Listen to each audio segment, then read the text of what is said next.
Old Mac, what's happening?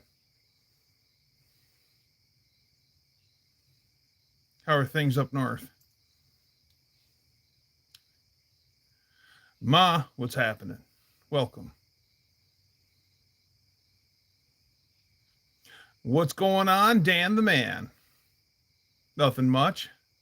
Thought I'd take you outside and show you what. Oh, Tracy, what's happening?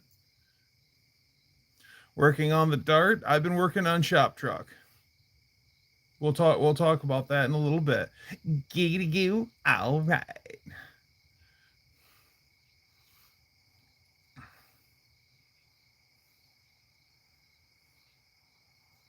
Oh, Danster, what's happening?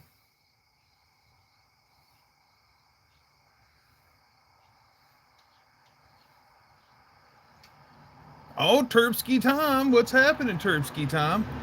I'm going to grab myself a drink and a chair. Be right back.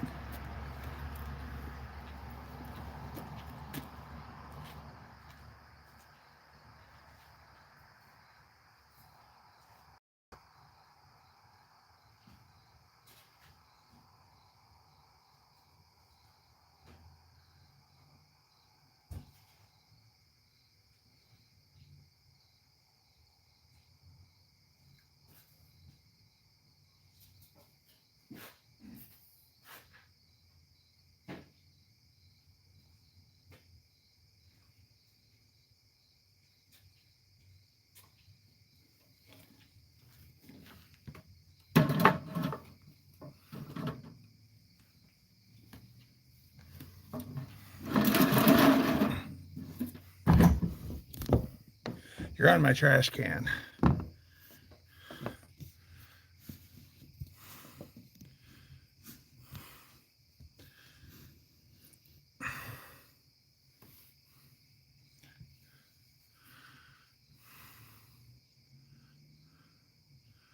Cars are more prone to lightning damage when they don't have tires. Well, they have, I'm about ready to remove the axle out of Shop Truck. It's sitting on steers. The Beetle is still sitting on its rear tires. Salty Badger, long time no see. Good evening. So,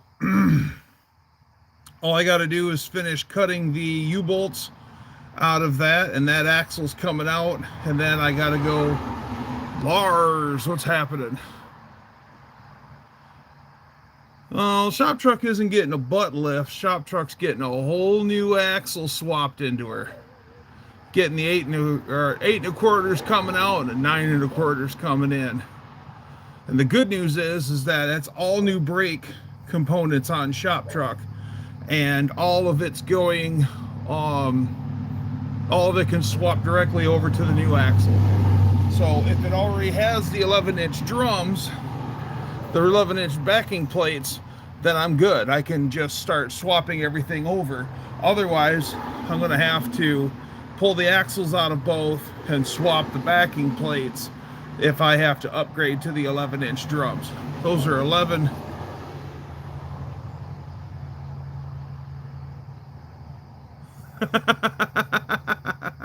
Sheesh. Hey, what's happening, Levi? My Mexican connection's here. Nice. What's going on? Mexican spec. Welcome outside. Are we outdoors? We are outdoors. I've been working on Shop Truck. We're swapping out axles. And then I've got sway bar, and sway bar brakes are overrated. They only slow you down, right, Salty? Found my coil is bad. Shorts the negative terminal on the right side. Spark looks like it could reach the moon.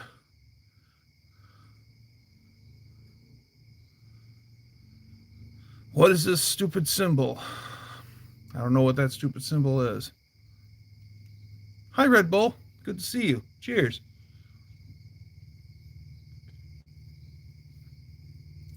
DFW, Dallas Fort Worth. Everything's bigger in Texas. Well, if you're sitting at the airport, go get yourself some of that infamous Texas barbecue.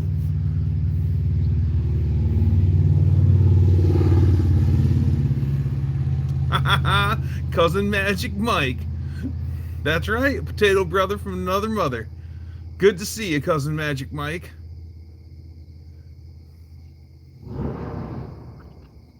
Wooba! Hear that? Wooba! So today I was and yesterday. Yep, so there's wait times. I have to go get to Houston so I can drive to the hotel. Oh, I see. You're just getting in. I was hoping you were just getting home so you can go see Brooke.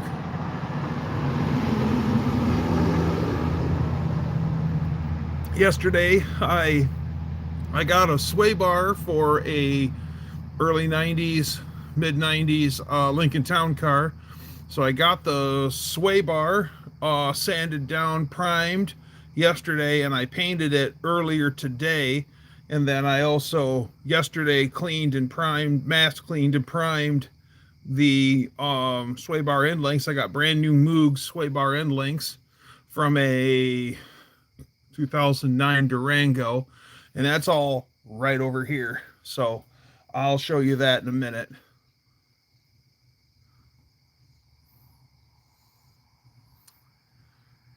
Well, be kind of hard to see your cartwheel, but okay, go for it. Hey, what's happening, Braden?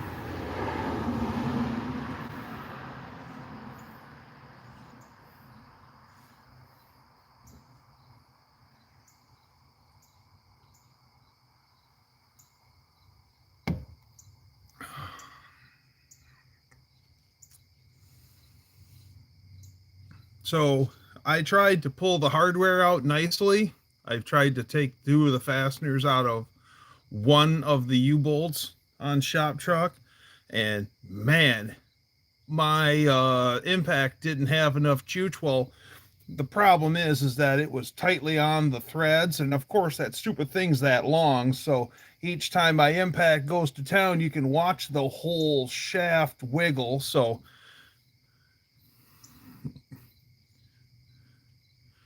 Chester shoehorning a 392 Hemi into a 40s Willys. The engine is 124 scale on the Crow.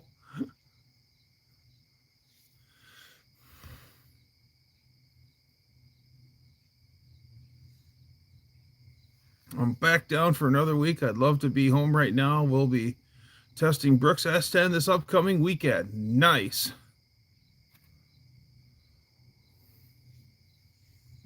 Faith says she's moving.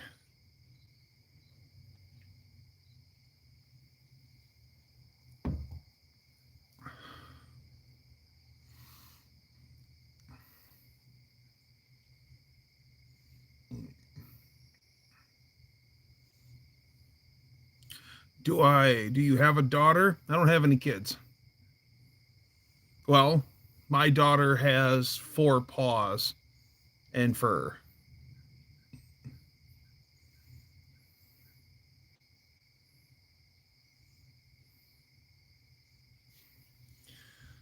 So tell Shop Trucks he identifies as a Southern truck, so the bolts are easier to remove. Yes, that's right.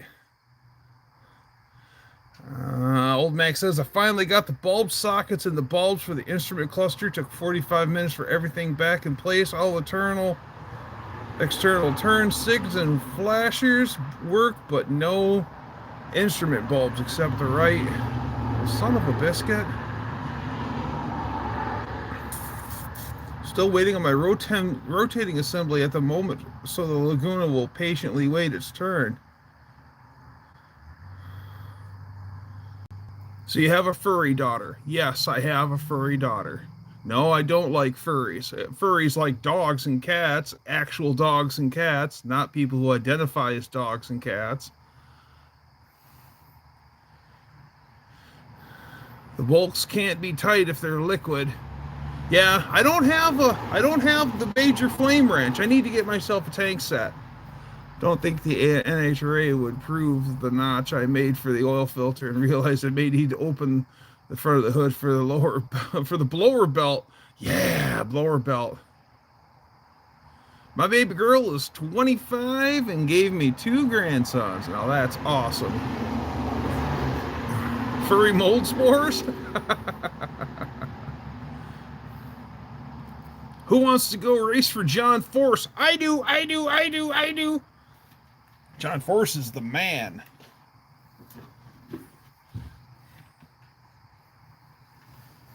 John Force used to have an orange Monza way back in the day called Brute Force.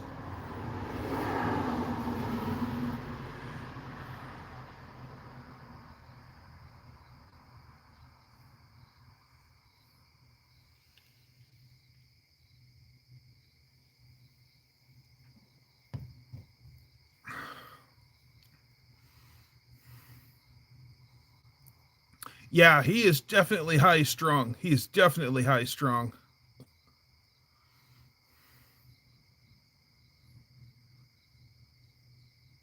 His service will be.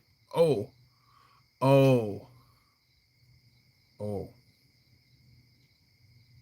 I'm sorry about your loss, Braden.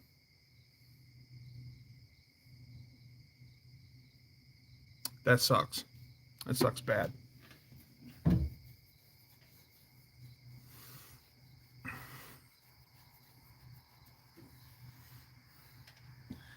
We have 2 adult boys and a 30-pound female mini Bernedoodle. I remember the Brute Force funny car he raced at Englishtown a lot. I think there was a navy blue one and there was the orange one, but I remember the orange one. But they did an anniversary car of Brute Force, and that one's in navy blue. I don't know if they had a navy blue one back in the day, because I do remember the bright orange Brute Force car. My process is if it gets 2 sets of tools, they don't get it. They become liquid. Because the more time wasted on them, the less time I can spend on putting it back together.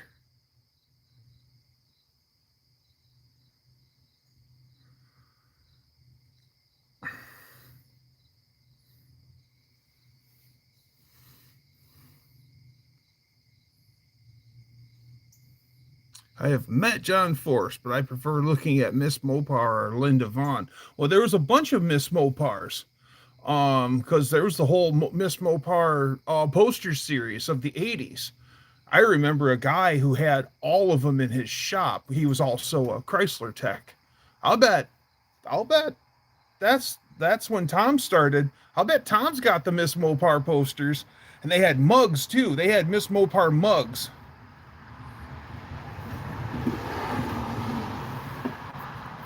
That's right. You can't contain the stash power, Hulk Hogan. That's right. The Hulkamania is running so wild we had to unleash it outside. For real. Brittany Force, there's another daughter too, and I can't think of her name, but there's Brittany Force and the other one. Yeah, Brittany Force is fast as frig.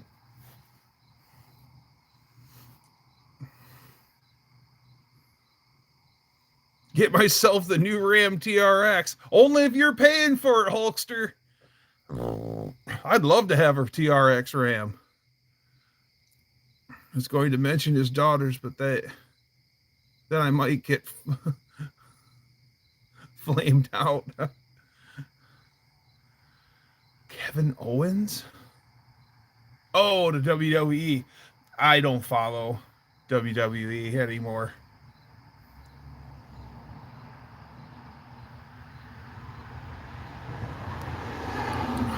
Ooh, unfinished project. 777. What's happening, my guy? Check it out. Axle swap in the process. I don't have the new axle yet, so I got to go to my Dodge truck parts aficionado. He specializes in this body style Dodge truck, 72 through 93. And so I got to go pick up the axle from him. And then, so I thought I'd get a jump on the whole process and start getting this out and ready to rock, so it's quicker to get it back in. Doug, did you ever see any old interview with John Force? He had a local Mom and Pop Shop as a sponsor since they sold Coke. He painted Coke on the card to draw more sponsors. No, I didn't know that. Same with Sundrop. Didn't know that. Why is Mellow Yellow so big in drag racing? Because Mellow Yellow just threw huge marketing dollars into drag racing because they cannot, Mellow Yellow cannot compete with Mountain Dew. I mean, Mellow Yellow is what you drink when there is no Mountain Dew to be drank. I could throw a party and I could have a cooler full of Mountain Dew and a cooler full of Mellow Yellow, and the only reason why anyone would start, some people will drink Mellow Yellow, they like it, but most of the time, the only time they'll start touching the Mellow Yellow is after all the Mountain Dew is gone. When there's no more Mountain Dew, then they'll drink Mellow Yellow. As long as there's Mountain Dew though, they're not drinking Mellow Yellow. Over all the years, Courtney and Ashley. Oh yes, there's 3 daughters. I forgot. I thought there was only 2. Chester, thank you. All race. Had an older daughter just passed away this year. There was 4. Yeah, Ken Block's daughter. Yeah. If you happen to find some 8-body engine headers for cheap, let me know. You got it, old Mac. But everything I'm usually running across is usually in the B-body realm. It just seems to be what I'm finding all the time. Then again, I'm also a big block guy, so a lot of the passenger car parts I run across are for B-bodies. As a matter of fact, I got a set of B-body headers in the shop.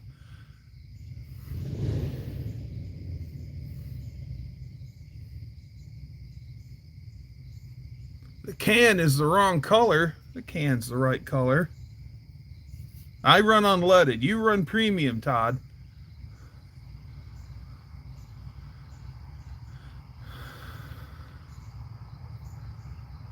Can't believe Travis Pastrana is still going hardcore.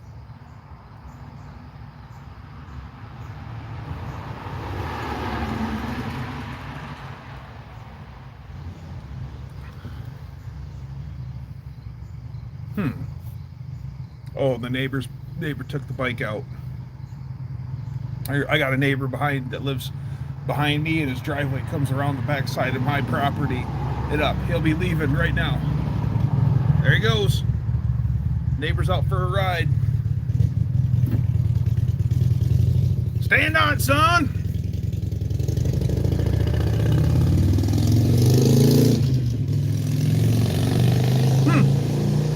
Usually he's a little more liberal with the old throttle.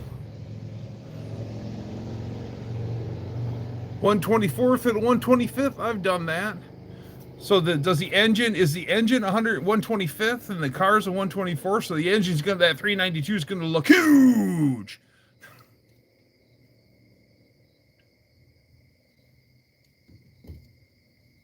Well, I guess while it's still daylight, I'll show you this. That is the sway bar parts for Shop Truck.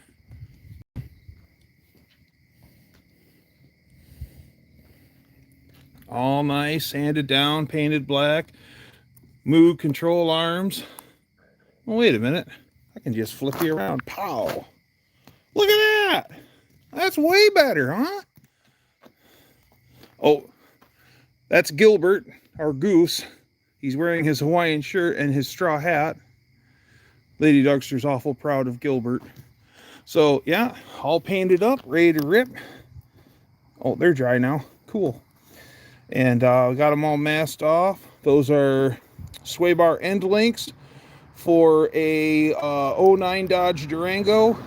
And then the sway bar came out of a 92, 93 Lincoln Town Car. And that's going to be going on the back of Shop Truck. So when I get the new axle in, I got to make mounts for the sway bar, and I got to get the end links to mount on the frame. And I've got all sorts of neat stuff. So there's already new brakes on the back of that. I've got a absolutely bitchin' looking diff cover. I'll grab that. Oh, there's my snappy box. I'm all moved in now. There's my Valkyrie. So, get you flipped around here. I'm going to run into the shop a second, and I'm going to grab that diff cover. You're going to love this diff cover. Courtesy of Dutch Guy's Garage. He ordered this 20 years ago, never put it on a vehicle. You're going to love it. Be right back. Here, Ruby barking. She's in the house.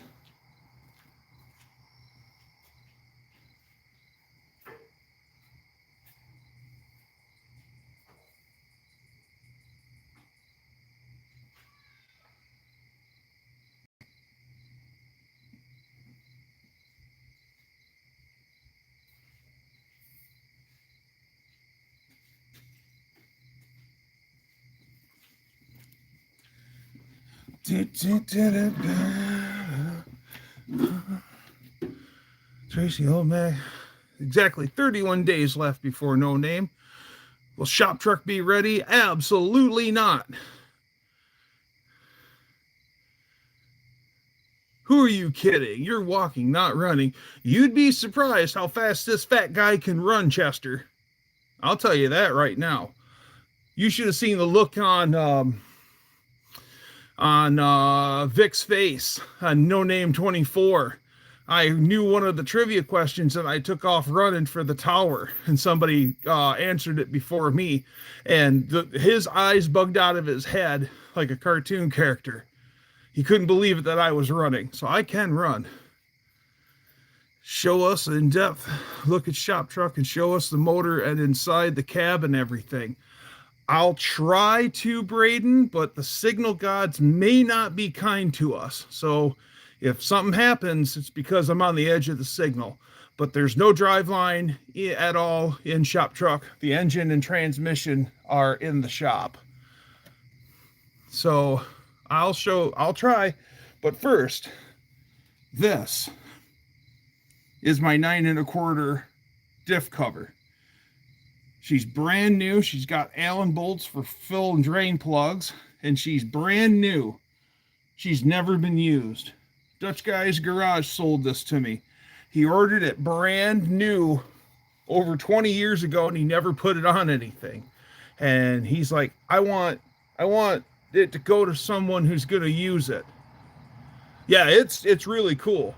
He wanted me to put it on Betty, my daily, because you'll see it. But I'm like, I mean, I want to put it on Betty, but at the same note, you know, it's a bitchin' sweet, and it's deep too. I mean, look how deep this thing is. I mean, there's 4 fingers to give you an idea how deep this thing is. But it's a sweet speed part, and all the sweet speed parts gotta go on Shop Truck. It's my race car, right? Right. Yeah, I'm pretty happy with it too. So like, he's like, are you interested in this? And I'm like, yeah. So, yep, there's my diff cover. She's brandy new. And I completely forgot what axle's in this truck. So I bought a gasket, I got fluid, and when I was a bouncer, I surprised everyone how quickly I could get through a crowd, but that was like 30 years ago. 6'3" and over 400 pounds. Yeah. So I went to go put this on because I'm like, you know what, this is going on the truck. And then so I grabbed the fluid and everything, and I grab all the pieces, parts, tools, and I lay underneath the old truck, and I'm ready to go. And then I look, and I know it's supposed to be octagon, right? 1, 2, 3, 4, 5. And I look underneath it, and it's got a circle. I can't even bounce a junior high dance. All right, so by Braden's request, he wants to see up close and personal with Shop Truck. So if we get disconnected, it's because of signal, and I will restart, and then everybody come back. Agreed? Okay. Let me put this away, and then we'll go try to look at Shop Truck.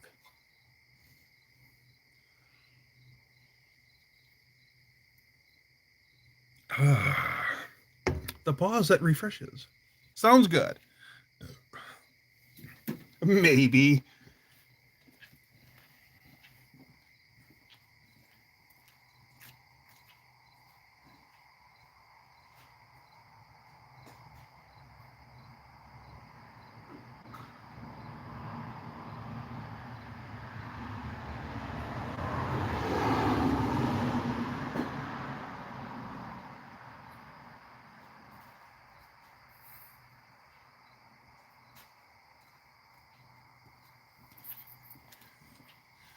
All right.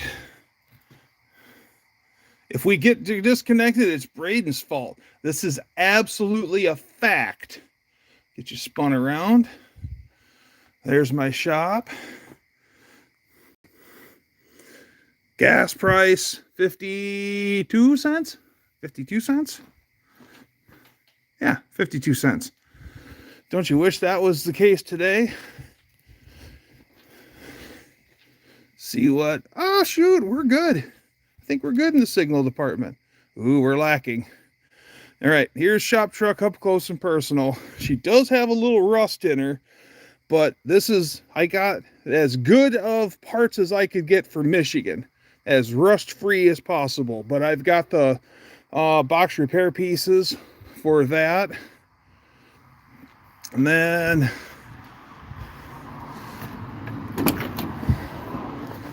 here's the interior. The headliner was falling down in it, and the previous owner drilled a hole in the dash and took the antenna and shoved it in the hole in the dash to use that to keep the headliner up. So I've got a whole nother dash that I've already put together. Oh yeah, I've got a tail light out. I got two tail lights out. And I've got a whole nother dash to put in this. This is my hodgepodge Dodge. It's kind of a 79. It's got 80 something parts. It's got 90 something parts on it. So a few pieces, odds and ends here on the floor. And then she's just an average work truck. There's Blanche, the Avalanche. And then here's the front end. Yep. There's no drive line in her at all. No, I don't even know, not yet. I don't know yet. I put the wiring harness and everything back in. So, the front clip I got is a little on the beat up side, but rust free. And that's just surface rust. There's no rust holes in it. The hood that this thing came with was the skin was good. The substrate underneath it was rusted through. And they all go bad right here, and I'm starting to bubble up. But I'm not through yet. Like, she's still solid here. So she's not happy, but she's still solid. This is an actually pretty good truck. I mean, like, the rockers are still in this thing, and that's the first thing to go on these Dodges. I bought this truck with no box, and then I got this box from a wrecking yard in Ionia, not far away from Dutch Guy's Garage. And then right now there's nothing exterior on this truck that came with it. I bought the box for it. I got the cab off of a 92. The front clip I bought up north. The wheels I bought off a friend of mine. So the only thing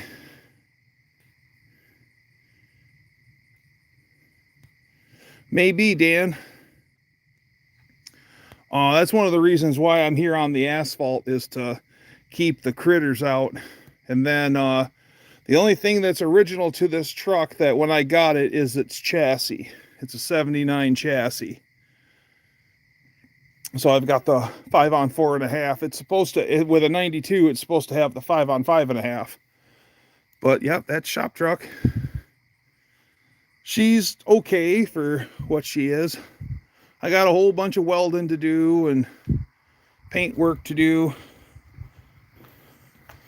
She's got a ding in the ball ding in the tailgate. I got this out of a wrecking yard down south of me. I got that off of a Ram Charger because I like this bumper a lot better than the truck's step bumper. This miscellaneous parts. There's Shop Truck's driver's side. I mean, she's presentable. So she's not too bad. And then there's Elka, Lady Dougster's Beetle. And there's Black Betty.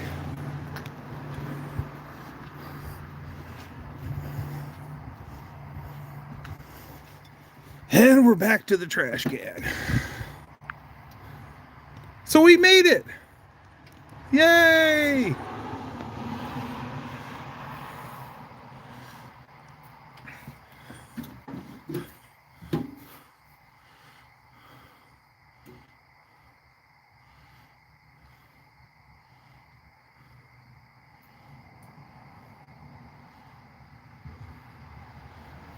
So now I've had Shop Truck completely down to a bare frame. Like, I had the body completely off of that thing, and the whole frame has been wire wheeled and hand painted with a brush, Rust-Oleum rusty metal primer and Rust-Oleum gloss black. Same stuff I used to do that hardware today. That's my favorite stuff. It's cheap. It lasts a really long time. And then in the very back of the shop, I'll show you the engine. Oh, bats are coming out. It's not POR. It's not POR. This is just gloss black, Rust-Oleum gloss black, tractor paint. So we'll flip it forward. Okay, the orange engine, that's my big block in the back. There, and then there in the back of the shop by the 50-mile marker is the 727 that's going into it. So yeah, I gotta get a torque converter. I've got a B&M flex plate for it from Cope. Still got to get a torque converter. I got a bunch of engine parts I need to order. Fuel system parts. I got a lot to go. Bats are good, but we do have a problem with the bats here at the house. So they used to be down to just one area. Yeah, I'm gonna put drag slicks on it for sure. I'm gonna have big fats out back and skinny minis up front. Oh, I got cop car wheels for it. So what I have on it now are Ram Charger wheels that I had powder coated petty blue. So now I'm going to get a hold of the powder coater and then have those cop wheels powder coated.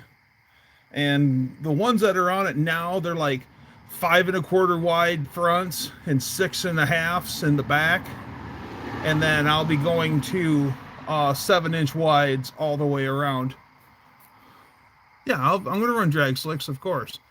And then while I'm into the new axle, if it doesn't have a limited slip or a posi, if you're talking GM terms, I'm probably going to either find a limited slip for it, or I'm just going to put a locker in it. I'll probably just put a locker in it. So, yeah, because there's what sense is having one wheel peel when you're going to have a bitchin' big block in it.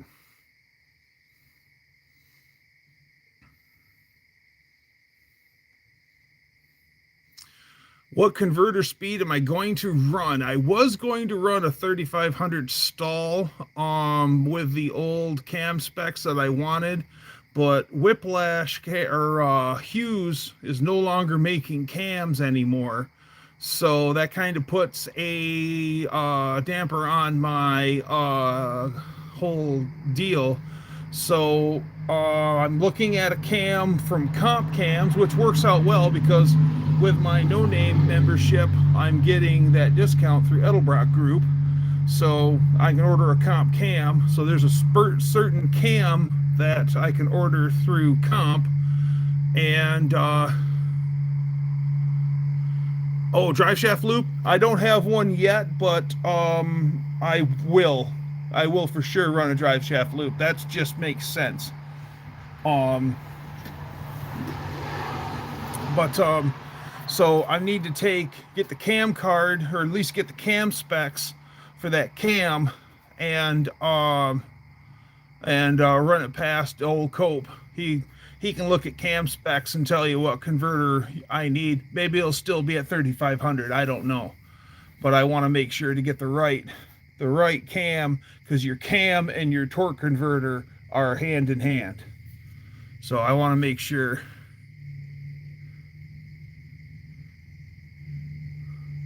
Keep the bats out of their hair.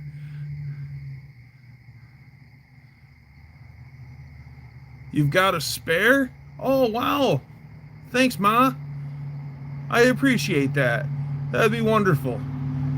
I'll tell you what, I'll try to remember you a case of Bud. I'll trade you a case of Bud for it. That's a fair trade.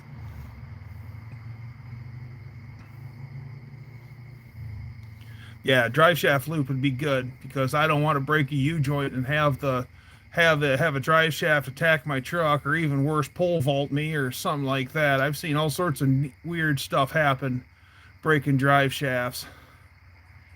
Yingling? Yeah, we can get Yingling now in Michigan. For a long time we couldn't.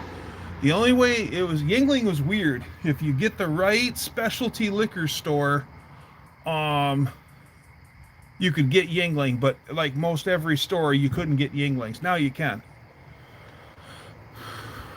Buy her a pack of something and then buy her some vodka. No. If she wants a case of Yingling, I'll trade her a case of Yingling.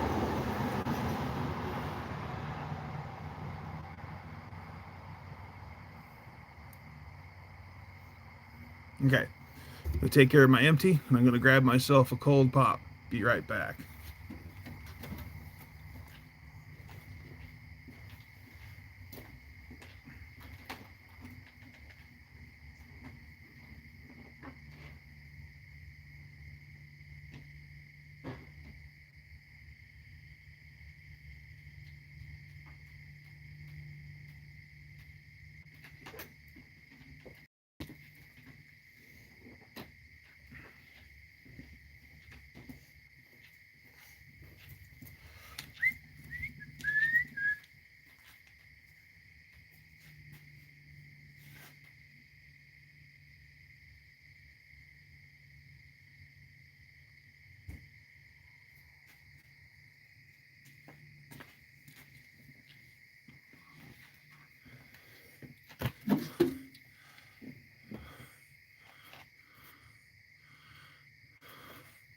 You don't want to try pickle shot vodka 50%.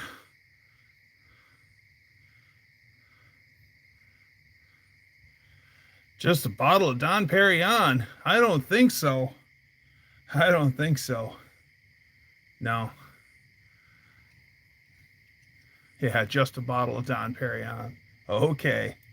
Who are we, James Bond? Yes. The John Perignon must be chilled. 57 must be chilled to exactly 30 degrees. Or not 30 degrees. Like 8 degrees or something like that. I think he says that in Goldfinger. What about some Don Julio? Don Julio is the only, not for a $38 loop. Yeah. Drank a couple of Modelos today, and then I ran the DA sander.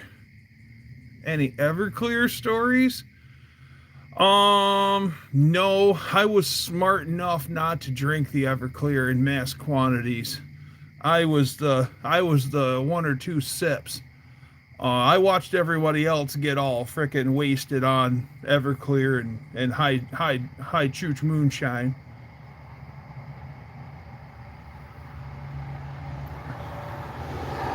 Well, I do have kind of an Everclear story. So, one of the guys I worked with, he was half Mexican and half Irish, Pat Mendez, and he was he lived to drink, and I I went to go see Lady Dougster's aunt and uncle in Indiana, and I turned to Pat and I'm like, "Hey, bud, going to Indiana." He goes, "Cool. What's so special about Indiana?" And I go, "Well, they got the Everclear you can buy here. Well, they got the full strength stuff down there. Would you be interested in that?" "Yeah, dude, get me a fifth of that." I'm like, "A fifth? Okay, bud." And I thought he was gonna get like a pint or a half pint, but no, he wanted a fifth. And Mill Creek's here. Good to see you. Welcome, welcome. And so I go down to the liquor store and, hey, Kev, go down to the liquor store and grab that fifth of full bore Everclear, throw it up on the counter with everything else I'm buying. And the lady looks at that fifth of Everclear and looks at me and she goes, "Sir, do you plan on getting messed up tonight?" And I said, "No." I go, "This is the fuel additive for my hot rod." She's like, "It is?" And so yeah, that I am dead serious. He had that. I brought it to him. He was all happy. He tried giving me more money than what I paid for it. I'm like, "No, dude, just pay me. It costed me X. Just pay me X."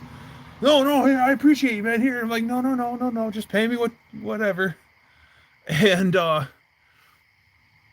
he drank that whole bottle within a month, in a few weeks.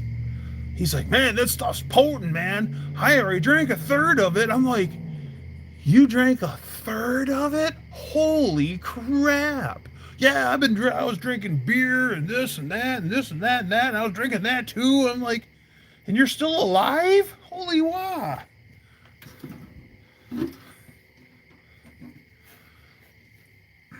So yeah, after I found out how quickly he sucked down that 180 proof, 160 or 180 proof stuff, the next time I went to Indiana, I just didn't mention it to him. I would be afraid that he was going to drink himself to living impaired.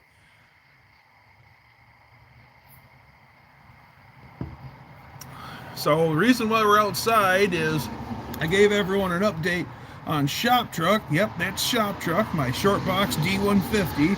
I'm tearing the axle out of it, and over here I painted the sway bar and sway bar links for the rear. So Shop Truck will have, it's already got a factory sway bar in the front. That came when I bought the chassis for the white cab. That was just a white cab on a short box chassis. The truck was in a bad head-on accident and the frame rails were shot, but it itself was another short box, but it had the sway bar on the front of it. And so she's got, what's the most potent moonshine you've ever had? Like 180 proof. It's about the highest that you can go. Yeah, like 180 proof. Like a lot of times when you get the moonshine that's down to like 100 or 90 or whatever, it's cut down. They actually mix it with water to cut it down. So yeah, if you get full blown moonshine,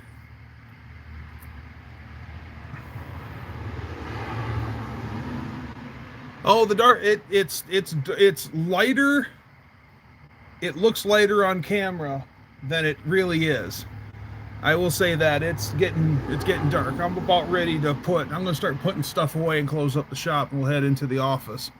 Like the VW, that is Lady Dougster's 73 Super Beetle. That is, her name is Elka.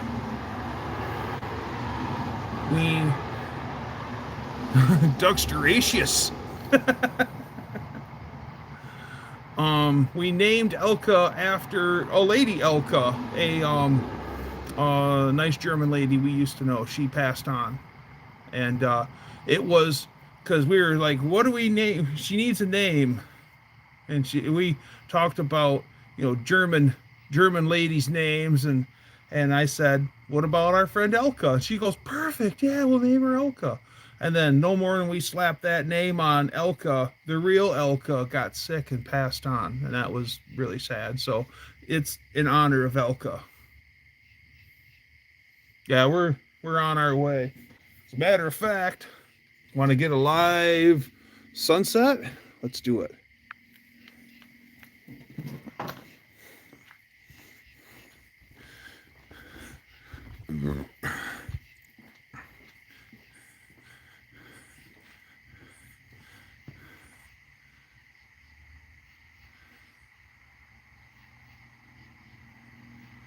There you go.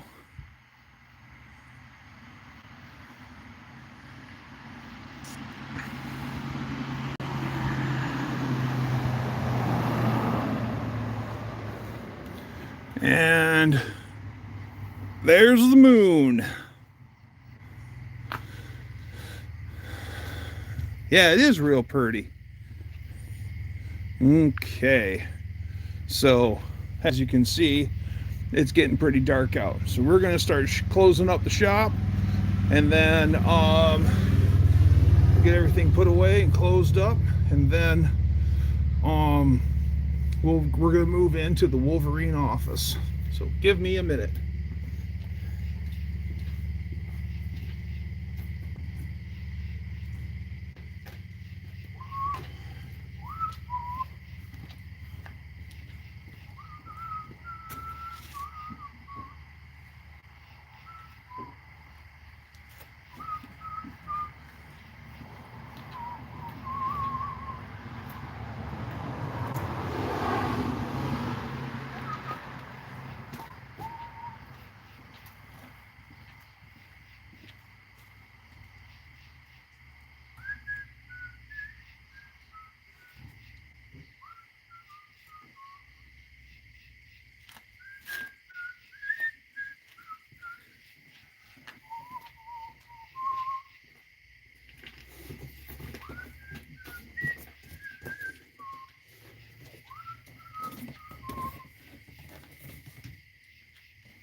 Almost done, kiddies. Almost done.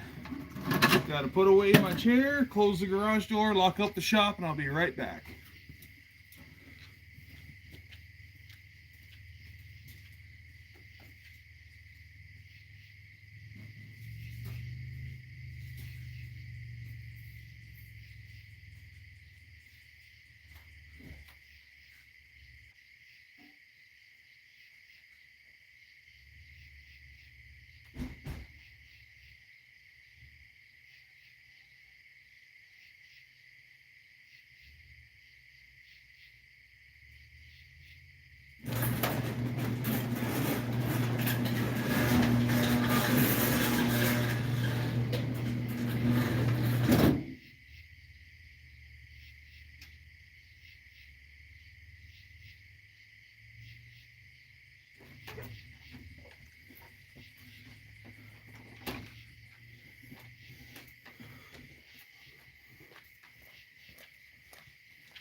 All right, I didn't forget about you. Come here. Ah.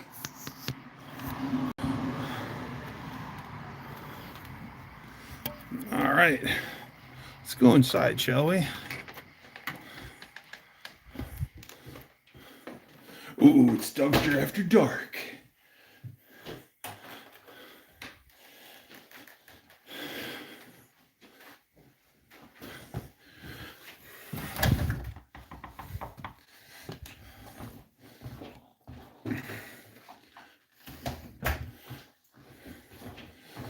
And through the house, down to the office.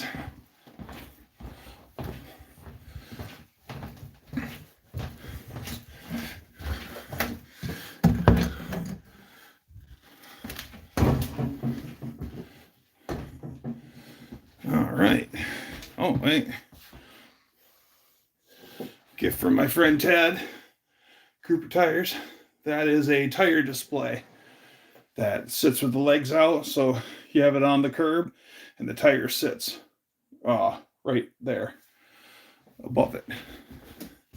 Miles stole my chair. Nope, he's not. When I'm not in the office, he's not allowed in the office.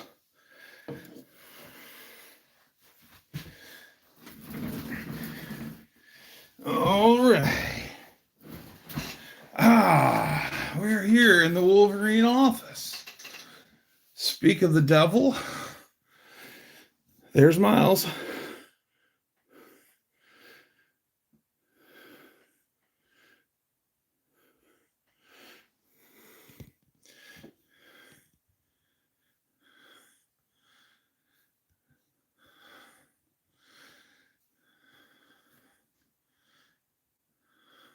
Do you know where your kids are? Well, you just seen one of them.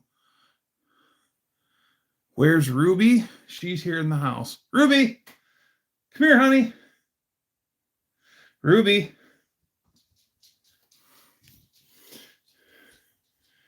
There she is.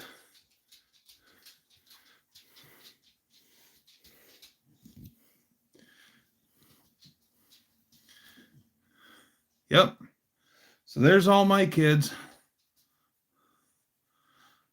Seen you pissing in the weeds? No, you didn't. No, you didn't.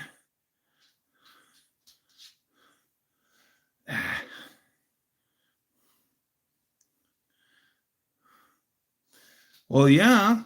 A lot of people think it's Ruby, don't take your love to town, but really it's Ruby, Ruby, you're my baby. Ruby, Ruby, I don't mean maybe. Ruby, Ruby, Ruby, will you be mine? Hey, hey, I think it's Donovan. Yeah, goodbye, Ruby Tuesday.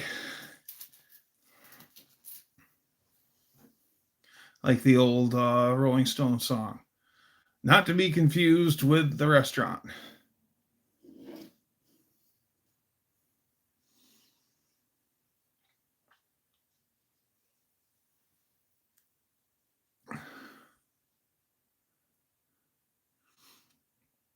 Ruby, Ruby, honey, are you mad at your man? Oh, Buck Owens.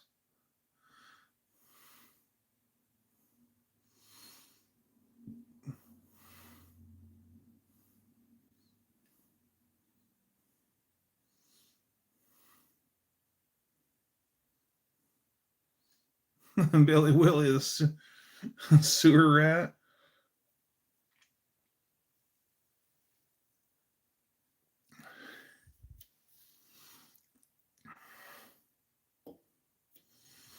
Oh, I learned from other people's mistakes, and growing up on the farm, you watch enough dogs take a leak on the electrical fence to know that Roy Clark could pick that guitar. You're right.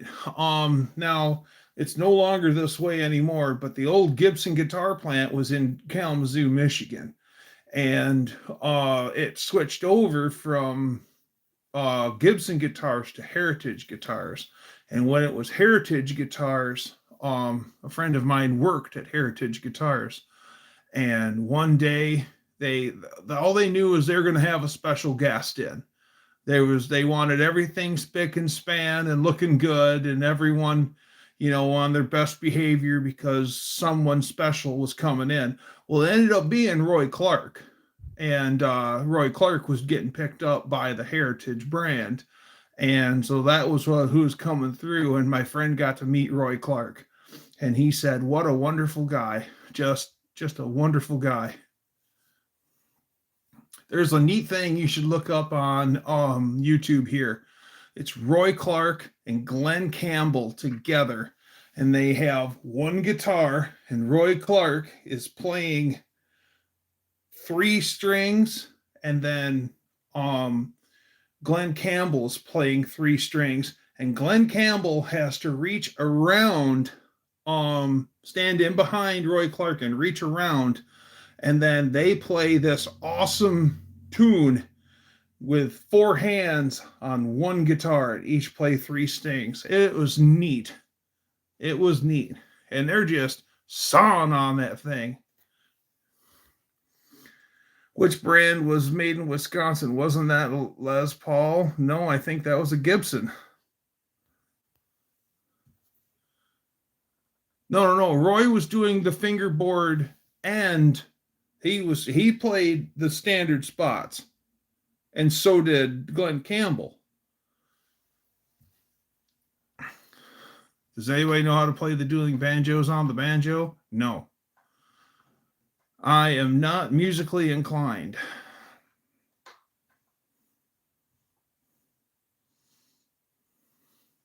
He did a reach around on stage. I know.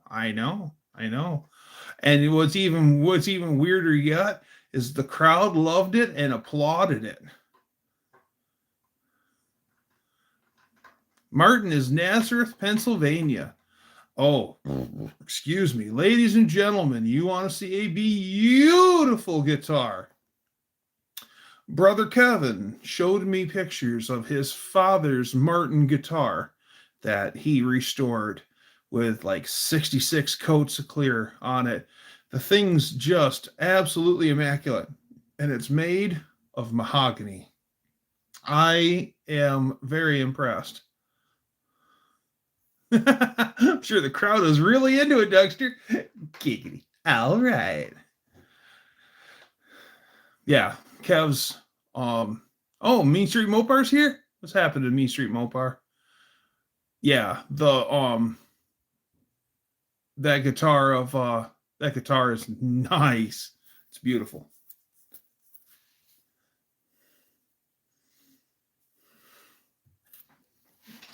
No problem, Kev. You deserve it.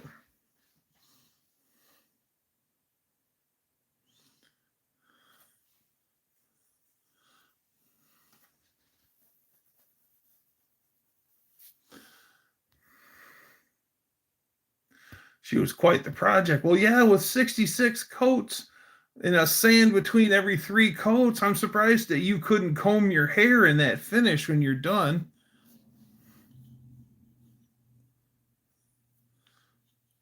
Oh. I might take on a songwriting career because, what I started doing some songwriting over the weekend. I could do some pretty good lyrics. Hey, that's cool. Les Paul guitars or Gibson guitars? The SG was a Les Paul, but Les wouldn't let Gibson put his name on it because he was getting divorced. That guitar will never leave my cold dead hands. I can see that. I understand that.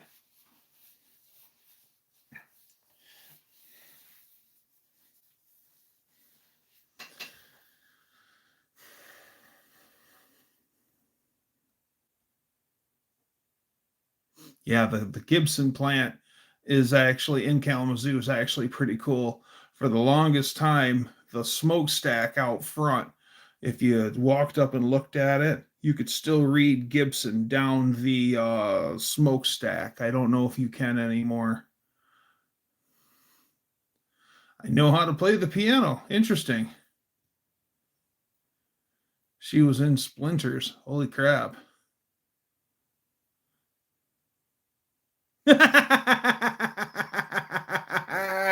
Mill Creek's always ripping old Kev without fail. Yeah, he bought it at a yard sale for $20.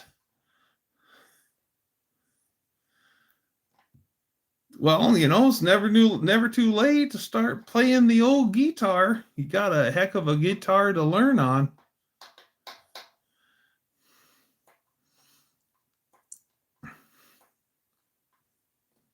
Sure. Why not? I can't even play the radio. 99-cent Martin.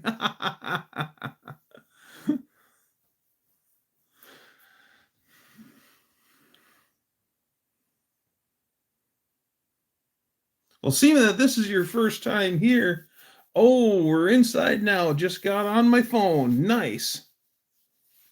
Welcome back, Levi. Need to learn how to play guitar. Have 2 left-handed guitars and 1 acoustic and a Strat. Nice. Nothing wrong with a little finger picking. There's Mean Street Mopar. Now I've seen him. Awesome. At least that's pretty cool. At least it's getting used. That's what's the important part. If you don't know how to play an instrument, go to a drum or piano and just start teaching yourself. Left-handed guitars is racist. I'm left-handed. The only thing that I do right-handed is throw a frisbee. Otherwise, everything's left-handed. Lead propulsion device, left-handed. Play pool, left-handed for the most part. If I get into a hard shot, I can shoot off-handed, but I'd rather shoot left-handed. Joey has balls for the guy that has no... Had to move inside. Mosquitoes have gotten bad. He's not left-handed. So, Mill Creek, these are all real deal license plates. This isn't a prop. These are actually the real deal. Hey, what's happening, Junkyard D?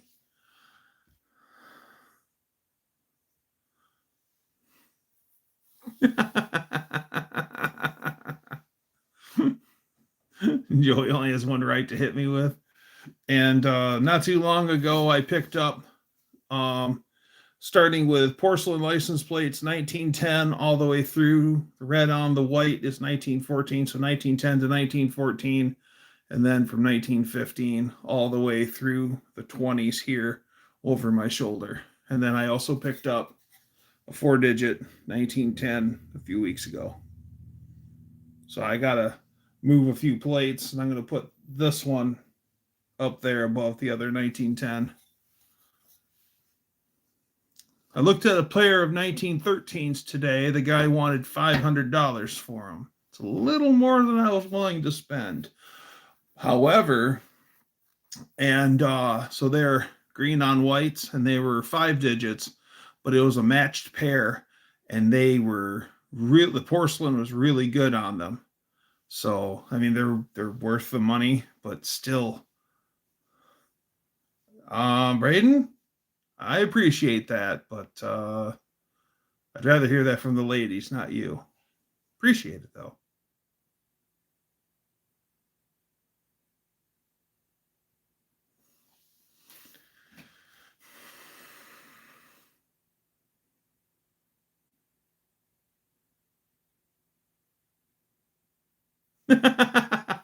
If you don't know, my left arm was chewed off after a wild night and met Shania Twain. Next morning, she looked like Mark Twain. That's called Coyote Ugly. You'd rather gnaw it off than wake her up, right?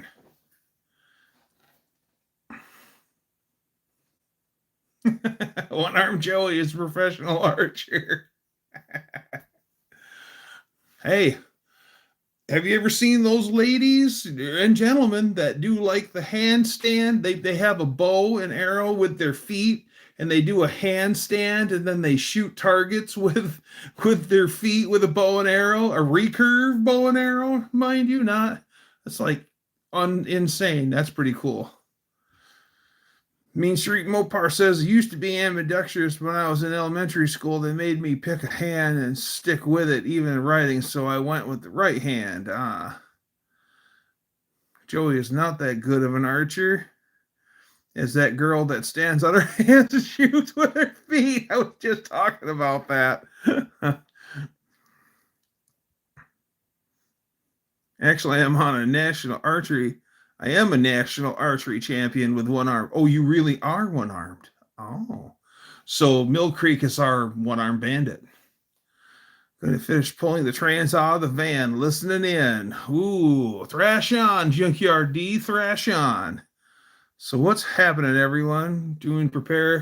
What is everyone doing to prepare for no name, any stuff, or just maintenance?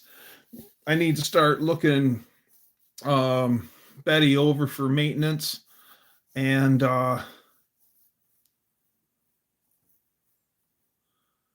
send me the video link. Okay. Man, but Dexter's I'm flipping people off. What kind of box truck are we bringing to the No Name Nationals? I think if I had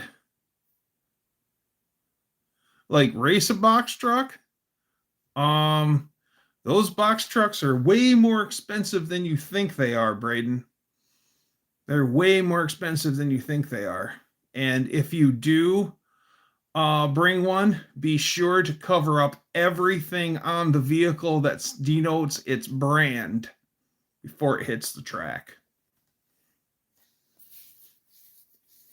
That way they can't say, well, we have video proof that you were abusing our equipment.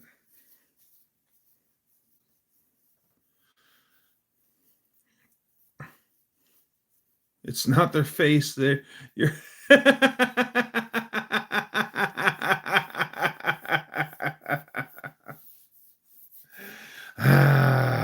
I have stories about something like that, Mohawk, but it's not appropriate. Don't forget to tape the quarter panels. Yes. Yes, so you don't hit the rubber on it. Yes. As a matter of fact, I think what I would do if you were gonna race a truck like that, I would invest in my own tires. That way you're not burning up theirs. If you meet Dave from Rust Bucket Rustills at No Name, tell him Mill Creek says get home. If I ever rent a U-Haul, I will burn the rubber off. You help me cover up some of the stuff I need to. Yeah, I'll help you. But just remember this. If you burn the rubber off, they take measurements of all those tires and everything. If that needs tires, you're paying for those tires. And you're paying for those tires at above market value. So whatever new tires are, you're buying new tires and then some. And then if they figure out that it's got the tires burned off of it, then they're going to start investigating other things. So that's why I said you might want to get tires for it, or don't do burnouts. I would actually advise you not to do burnouts with it. I think I'd just pull right around if they'll even let it on the track, because you got to pass inspection, and Deke is thorough. So even if they'll let it on the track, but yeah, just bring a set of tires. Well, not to, yeah.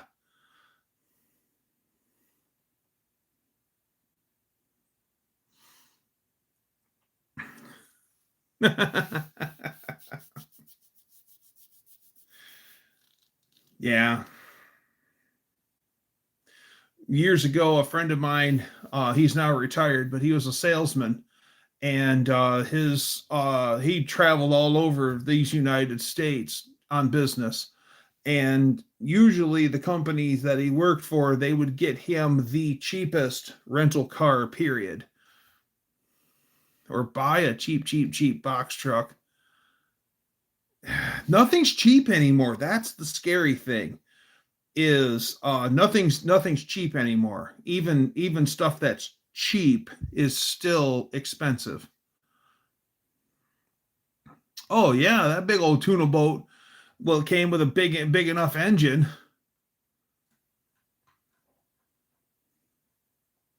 Make sure you clean off all the rubber. Yeah, that's why we gotta mask everything off if we even do it. I'd recommend not doing it, because yeah, they figure out what you did, and they can pin it on you. It's not going to be good. Well, anyways, so My friend went all over these United States, and it was always getting the cheapest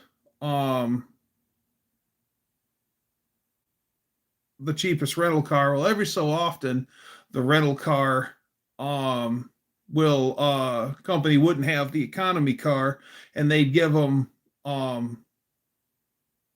Mustang upgrade. And sometimes he'd just get like a regular run-of-the-mill Mustang, not even a V6 Mustang, but or not even a V8 Mustang, but just a Mustang. And sometimes, one time, he got an actual SVO turbo Mustang.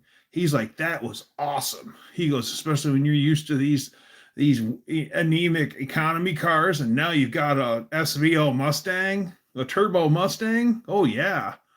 So one day he goes and gets his car at the airport, and they're like, oh, we don't have your car, you're going to get the Mustang upgrade. Well, this is during the time when they had like the Shelby Mustangs, and they pull out this beautiful white and blue Shelby Mustang for him, and he's like, all right. And it was white with blue stripes on it, and he was all excited. And usually the guy walks around the car real quick, marks a few things on a piece of paper, and then throws him the keys, and off you go. Have a great day. Well, the guy's got these plastic things in his hand, and he's got like 3 sheets of paper on his clipboard, and he goes around the whole car denoting, body damage and stuff like that. And then he takes the plastic things, their tread depth gauges, and he's checking all of the tires at 3 different points all the way around the vehicle to see if he roasted the tires off of it, or where the tires were before he gets his hands on it. And then he's like, holy crap, apparently they had such a problem with it. So yeah, put a little flocking on the fenders to make it look, it can burn rubber.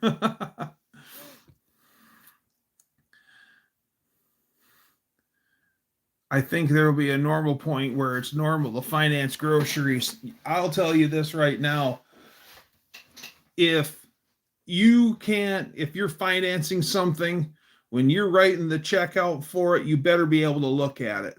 If you're putting like a fast food meal on credit or groceries on credit, that'll all that will be gone by the time the bill comes. So, I mean, I wouldn't recommend financing anything, but if you're going to finance something, at least be able to go, oh, that is what I'm financing, not something that went in my septic tank.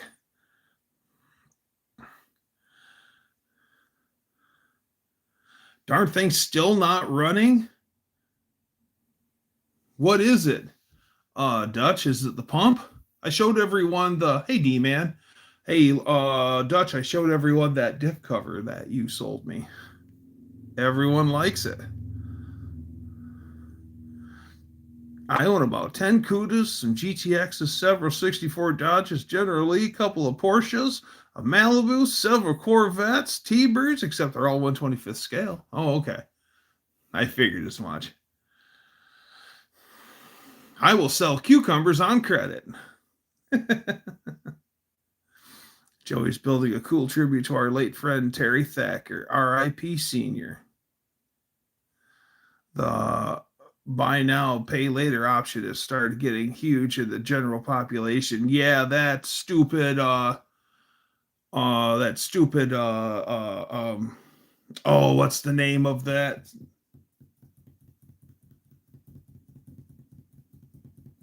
I can't think of it. One of the things where you can you didn't get to see the diff cover? Sorry, it's all the way out in the shop. It's not doing diesel things. It just doesn't want to party. You think you got air in this? Is Klarna. Boom. Thank you. Dylan gets the point. Thank you, Dylan. Klarna. Yes. Mr. Wilburn's in here. Hello, Mr. Wilburn. Yeah, Klarna. The 4 easy payments of Klarna. The Klarna stuff is just stupid, because I could go on for hours on that. Klarna is not good. Yeah, exactly. There's also Afterpay. Oh, okay, that's what John was talking about. I've invested in Klarna stock, and it has performed very poorly, though. Yeah. What I don't like about Klarna is you use Klarna, and if you are good about your Klarna loans and everything, they don't report, and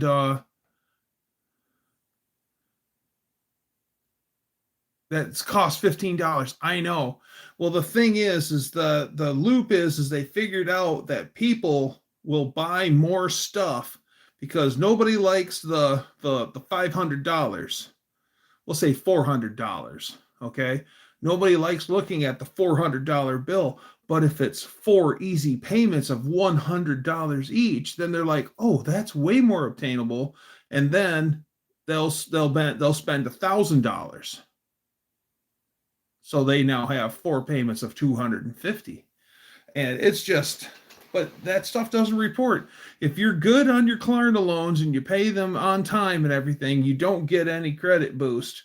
But you know for a fact that if you fall behind on your Klarna loans, they're going to knock your you know what in the dirt.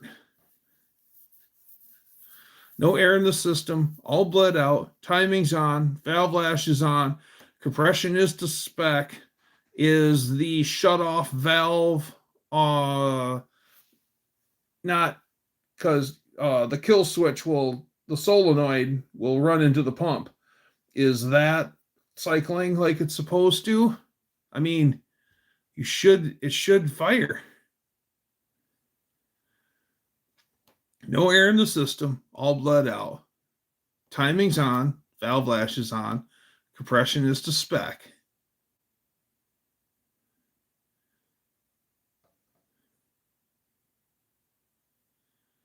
Getting fuel, FSS is firing. I've heard of people getting payday loans at 200% interest. I heard of one today where, like that Caleb Hammer, I guess this guy got a 688% interest loan. Who in their right mind would get that? That's just insane. The industry of people getting people to make bad financial choices is thriving. Yeah.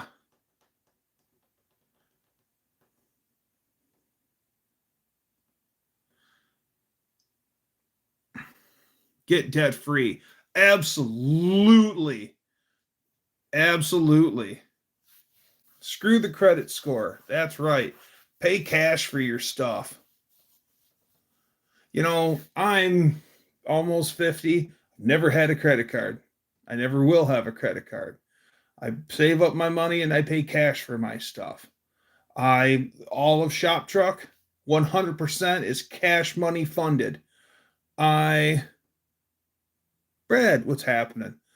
I refuse to go into debt. I will not go into debt. I don't have good credit. I don't have bad credit. I don't have credit. But that's fine by me. Make yourself rich. Don't make the bank rich. There's so many people that are just what's my payment? What's my payment? And that's how they roll. Is the borrow is slave to the lender. Yes. Brother Dylan has been listening to the Dave Ramsey. I highly recommend Dave Ramsey, everyone. Yes. Listen to what Brother Dave has to say. Dave Ramsey heard that his daughter needed to have a good credit score to get an apartment building. Well, Dave Ramsey lost everything in the 80s and rebuilt everything, and now he's thriving very well financially, but he doesn't have a credit score. And he, just for fun, went to that particular apartment building and filled out an application for an apartment. And he was denied he was denied because he doesn't have a credit score. And he goes, the saddest thing of all is I have enough money in the bank to buy the apartment complex and become a landlord, cash money. And yet I could have paid my rent for an entire year up front, but because I don't have a credit score, I couldn't rent the apartment. That is a quote right out of the Bible. It is. It is. You're right. I went on disability. They tried to repo my van. The insurance company sent the check to the dealership instead of me. Ooh. Is that good or bad?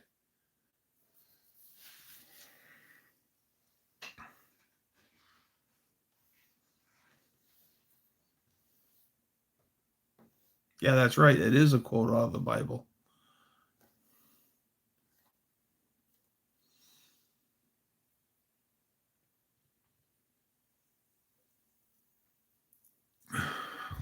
The dealership had 3 checks holding them. Oh. And they were holding those checks and they're still trying to come take your van out from under you. There's a special spot in somewhere for those sons of guns. For real.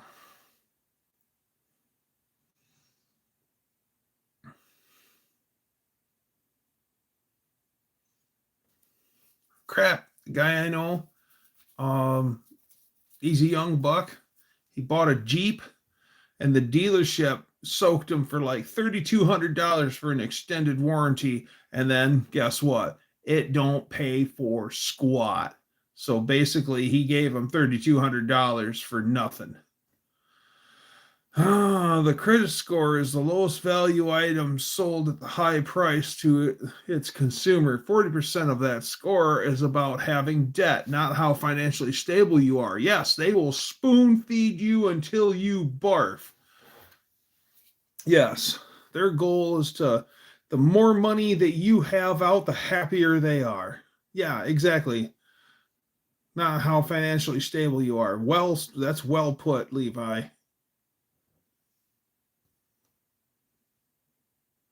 What if you don't pay taxes? Oh, you'll pay your taxes some way, shape, or form, Braden. Uncle Sam gets his. They'll put liens on you. They'll hold stuff from you. You will pay your taxes one way, shape, or form. Even if you make it, if you don't pay your taxes all the way till you hit retirement and then you try to go get your Social Security, they'll take the taxes that you owe out of your Social Security till you're paid up. Mm-hmm. You don't mess with Uncle Sam. Uncle Sam gets paid. I have no mortgage and could still lose my property. Damn property taxes. I agree, exactly. You never really own crap until you're knocking on heaven's door or have gone through it. And then still, after you've already went through heaven's door, you still have to pay taxes. The only 2 things that are guaranteed in this world is death and taxes. You don't own your house even if the mortgage is paid off. Yep, that was exactly what. Hopefully get rid of property taxes for us over 65, right? But then again, I mean, with the property taxes, some of it goes towards schools and roads and stuff like that. So I mean, okay, some of that's fine, Basically, you don't own anything because it's what the state could take it all. Not true. Property tax, renting from the government. Yeah, kind of. Had a client who loves to mention his 800 plus credit score. Guy pays a fortune in interest in perpetuity. He has a lot of borrowing power instead of having any money. A great FICO score is a bad deal. Well said, Brother John. Mohawk, look at it like this. That's the fee for being a productive member of society. It's actually something to be grateful for. Now, there's a difference between tax and theft. These are facts. Boy, we're on fire together, people. Some people in these counties are in the theft business and keeping the community safe and not keeping the community safe and running smoothly. They can kiss my. Taxes were a temporary loan from the American people. What I always said, you got the, you give it to the government, they want more. Yeah.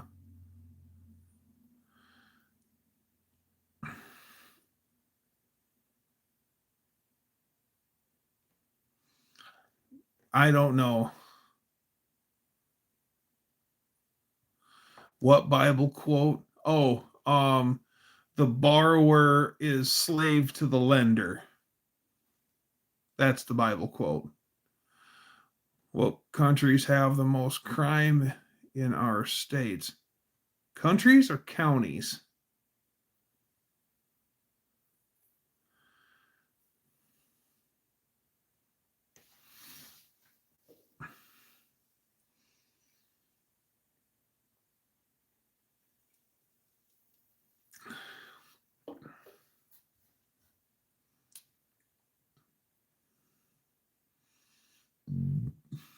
One of these days for our model head guys like Chester, Mill Creek, and Kev, one day I'll pull out all my models, my unbuilt stuff, and I'll show that to you. I've got some of them still in the cellophane. I have a semi truck model that my grandparents bought for me when I was a kid and they forgot to give to me. We were cleaning out the farmhouse just before the auction, and my dad ran across this. I think it's a Kenworth, a conventional Kenworth model, still in its cellophane. It's got a little tag on it that says Doug. And Dad goes, "It's yours. There's your name on it. Here you go."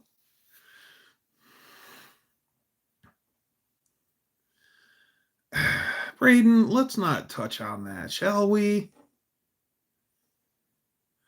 Getting the slippery slope of politics. Yeah.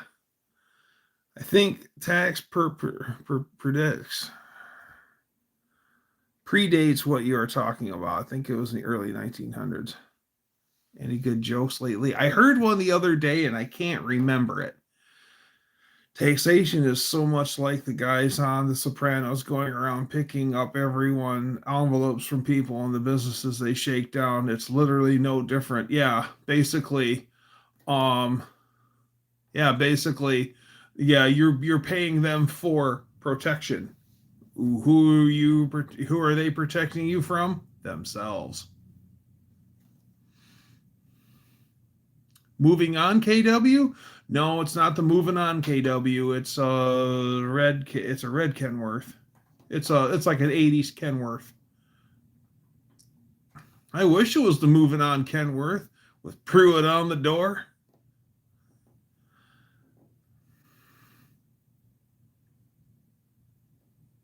He's a sovereign citizen, doesn't have to pay taxes. A lot of those sovereign citizens find themselves duking it out in court quite often. They're arguing. A sovereign citizen that I know, normally when he gets pulled over, it's usually a 2-hour ordeal. There's no quick and easy thing with him because he's got to argue everything up, down, left, right, to center. So yeah, those guys, those sovereign citizens, they navigate it. I tip my hat to them, but I don't want to. I'm BJ and the Bear. My friend Jason had a 83 Kenworth Aerodyne. That's the same body style as the BJ and the Bear truck. His was like, I called it Snicker Bar because it was brown and tan and light brown, and yeah, and it even had a nougat, like a creamy nougat interior, and it had brown buttons inside. The tractor was way cool. And his name of his tractor was called the Antique Technique. I helped him work on that tractor a lot. A lot.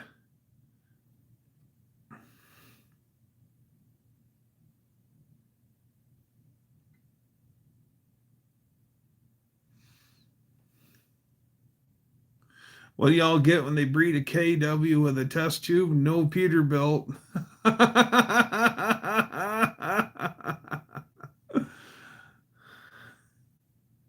BJ and the sleeper. Churches will never be removed from the earth. There's way too many of them. There's a guy in town did a tribute Kenworth to the Moving On show. It's pretty cool. BJ was a cab over. Yes, BJ was a cab over. That's the K100 Aerodyne. Is that particular? Because you've got different kinds of cab overs. You've got the regular cab over without a sleeper, flat roof. Then you have a sleeper cab over with a flat roof. Then you have the Aerodyne cab over that's got the kick up on it and the extra windows up top. So that way you can stand up and put on your pants. That was huge back in the day. Having a sleeper where you could stand up and put your pants on upright. Oh my God, that's awesome.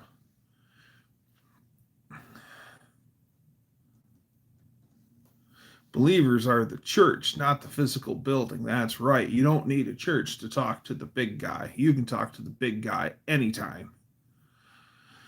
The first one was a long-nosed Aerodyne. After the pilot, it was a cab over. Ah.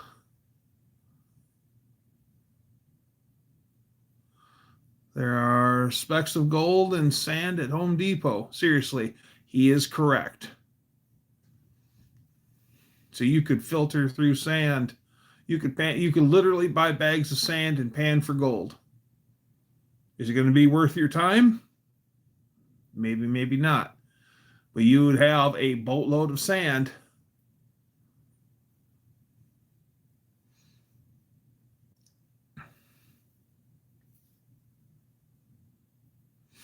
And then Braden could bag it up and sell it as sandblasting material. Dry it out real good and kiln dry it again. And yeah, sell it as sandblasting material.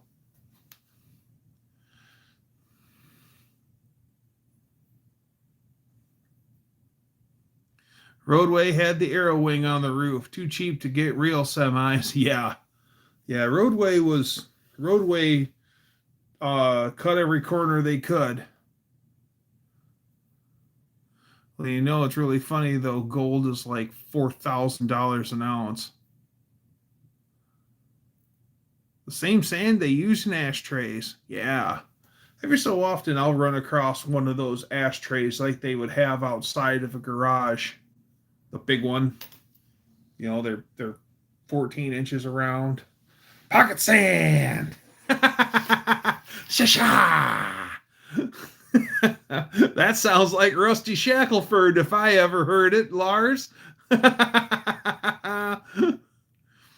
Probably more gold in the bottle of Goldschlager than in the sand. I'll bet you, Chester, I'll bet you a tall beer, if you even drink, that it's the other way around. Because a lady friend of mine bought a bottle of Goldschlager and she filtered all the gold out and turned it in, and they said, yes, it's real gold, and it's like a few pennies worth of gold.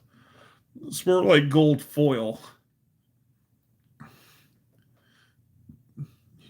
I'll tell you what, Braden, you're not going to get rich metal detecting, but if you start doing your homework and figuring out where real old spots are and getting permission and looking at old maps and stuff like that and find out old farms and old houses and stuff like that, my supervisor at work, who I've known well over a decade, that's one of his hobbies is metal detecting, and he has found some absolutely neato stuff. Don't forget the adult bookstore. Welcome to Admore, Tennessee, Alabama. We have 100 churches, 15 lottery stores, and 20 liquor stores. Oh, we have 4 Dollar Generals.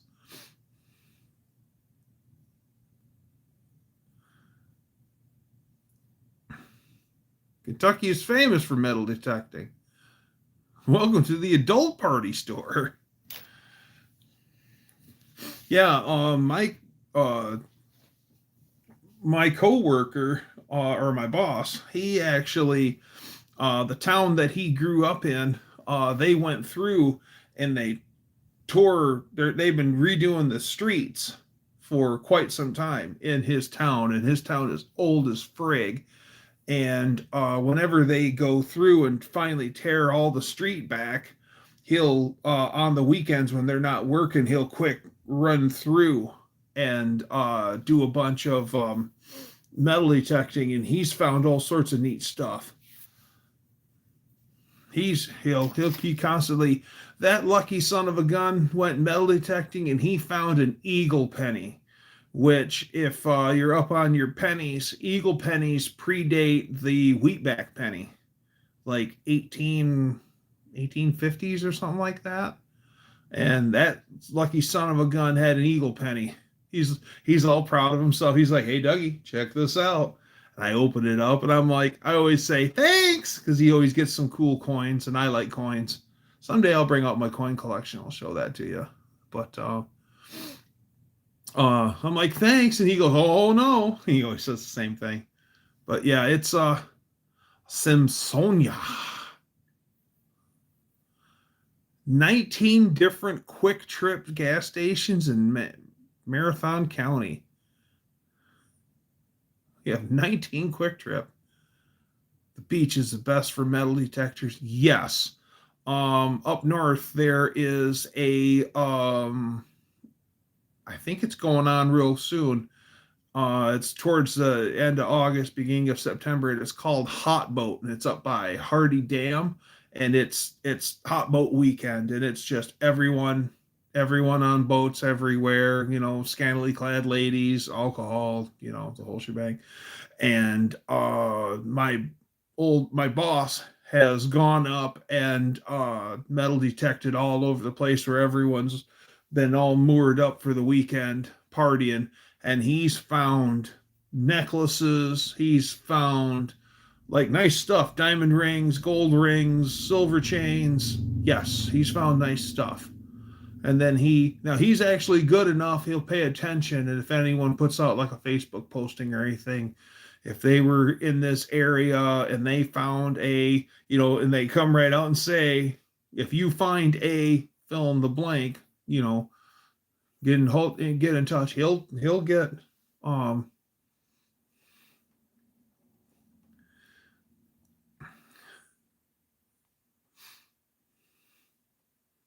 can go gem collecting in most states, yes.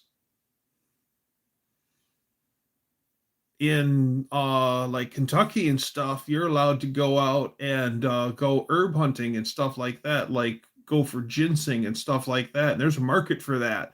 But it's way hardier up here, and for whatever reason here in Michigan you're not allowed to do that, and I don't know why. A friend of mine was telling me about it. My country right now has 100, my county has 100,000 people and we have 4 sheets. Does that count for anything? Brother Bear, welcome, my friend. We can have a ginseng farm here in Wisconsin. You can have your own ginseng farm. Well, there you go. You can raise ginseng. That way you'll be wired for weeks.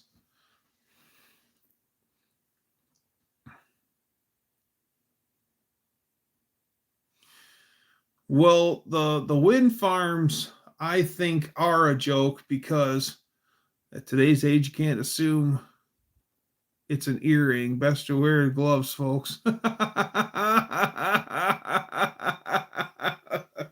These are facts. What's sad about these wind turbines is that the wind turbine will not even offset its own carbon footprint that it took to make the stupid thing into power that it generates. It won't even offset it. My friend Jason, the guy who I was talking about, JMO, he's got had the K100 cab over. He used to live in southern Minnesota, and he was talking about the big wind farms out there.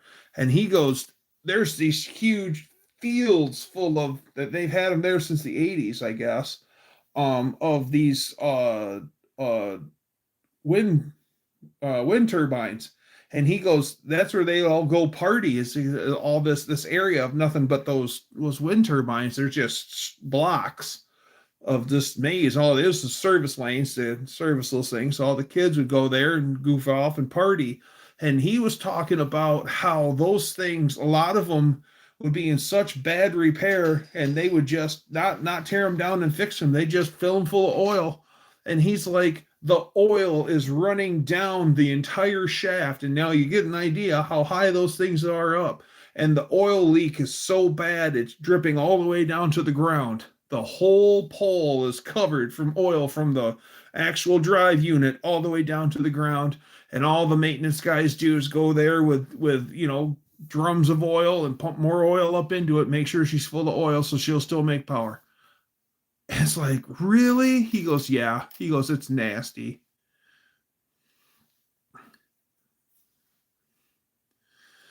Political decisions and donations, yeah, they think that they're doing big favors, just like they think that EVs are going to save the world, but we're still burning coal and burning tires and God knows whatever else so we can make steam, so we can make electricity. But and that's the funniest thing of all, is you got these tree huggers that are saving the planet with their EVs, but all they know is what they see is that we don't have any emissions right here. Okay, great. We don't have any emissions here at the tailpipe here, but they fail to see about the big power plant that's still burning coal and everything else. I love watching the videos of windmills failing. They suspect the wind farm is what killed Jackie, the beautiful bald eagle, out west. What a shame. That is a shame. If I remember right, Clark County, just north of me, only has a population of 4,500, yet it's the fourth largest county in Idaho. We like our space in the land of Idaho. I guess you do. The wind farms leak oil on the ground. The ones offshore are causing whales to beach. Not surprised.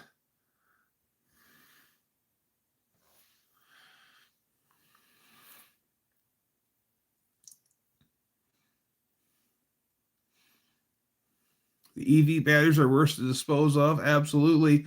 And then what else I think is crappy is, okay, so you've got the big expensive EV and you're driving the big expensive EV, and then you get into a fender bender with said EV, and then they look at it and yeah, the battery took a little bit of damage.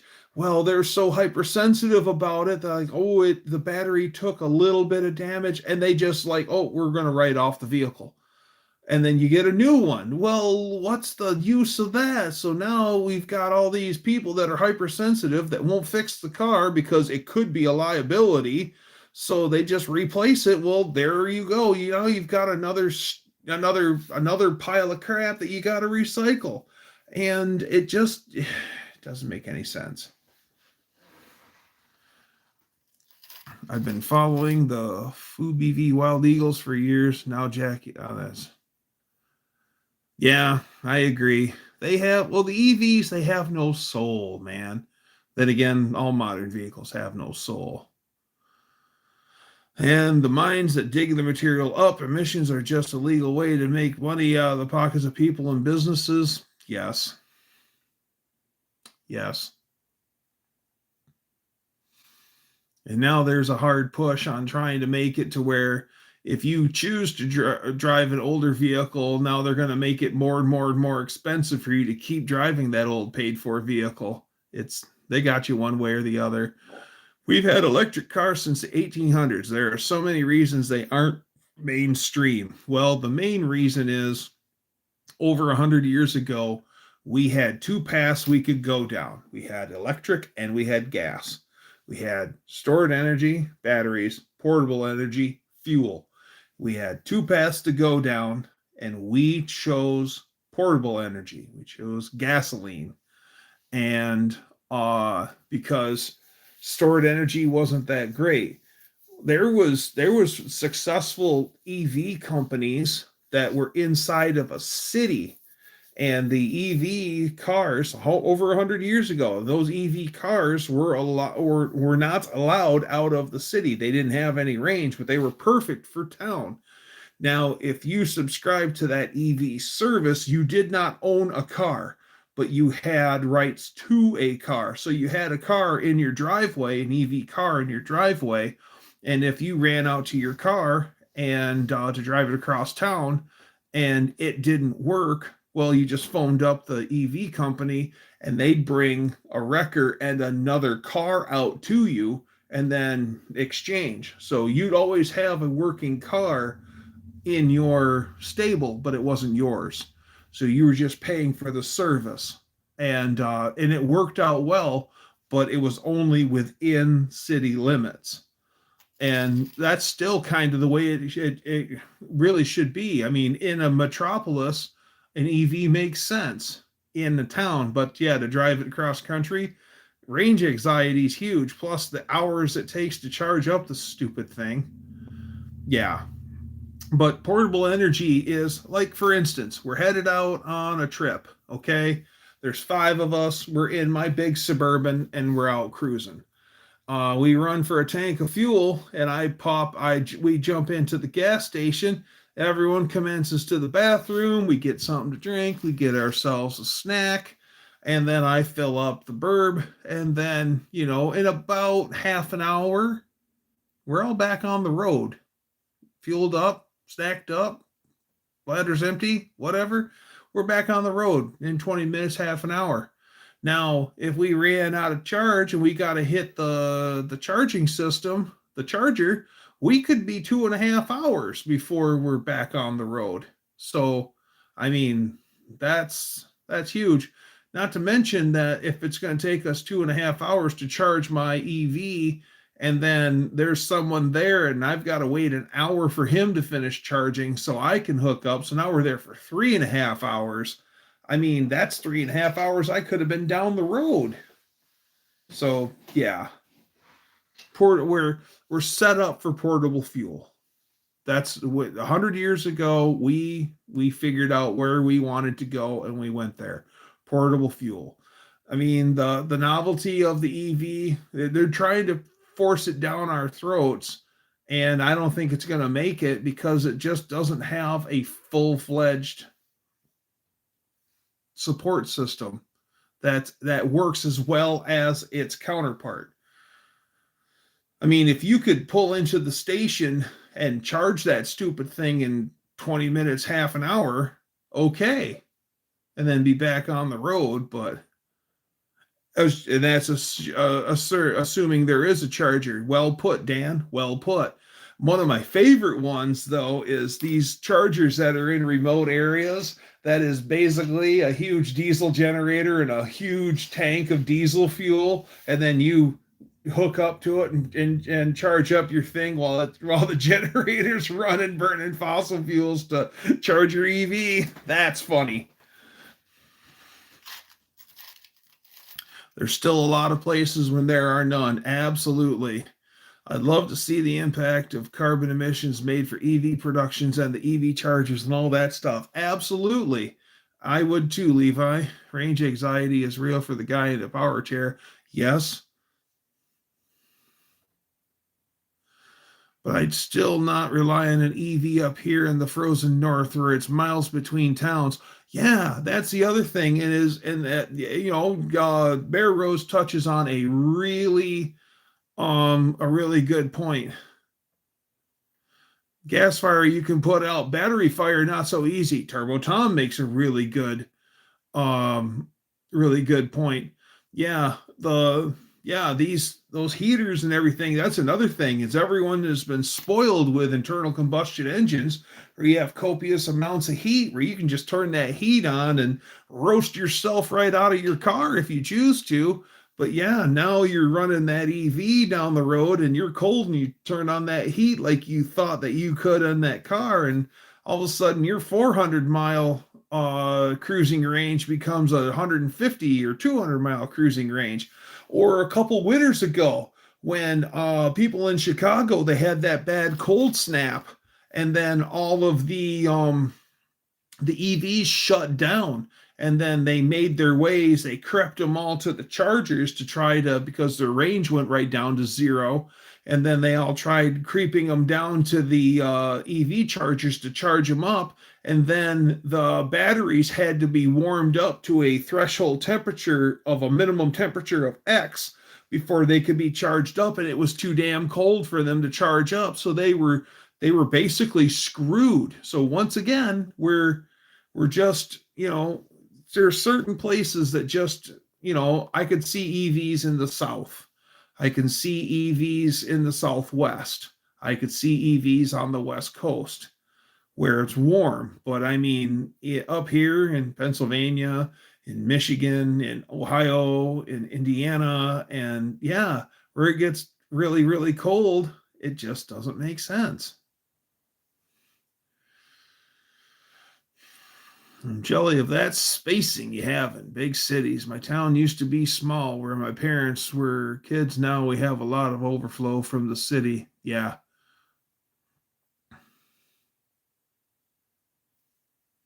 My friend is from Dallas, the Dallas Fort Worth area, and he was talking about when he was a kid how you would leave Dallas and head towards Fort Worth, and how you would head out of town, you'd get out of Dallas, and then there'd be a little country drive, and then eventually you'd make it into Fort Worth.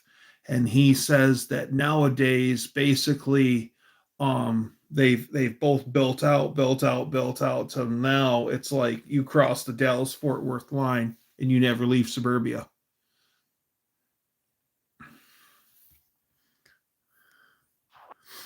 They have banned the whole Science Magazine article where the kids from New Jersey built a steam car in '76 using an MG body. It ran and it went from New Jersey to California on and only lost a gallon of water. Wow. Now that's another thing that they were hard into was steam power. And in 1970, I think it is, General Motors built steam powered Chevelles. They were white 4-door Chevelles. Look them up. They had steam powered Chevelles and they burned kerosene, and they were looking at steam as a viable thing,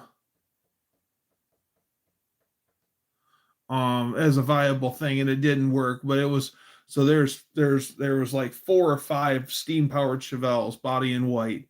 But I mean, you had a lot of steam cars in the turn of the century. You had Stanleys, you had Dobles, and you had Whites.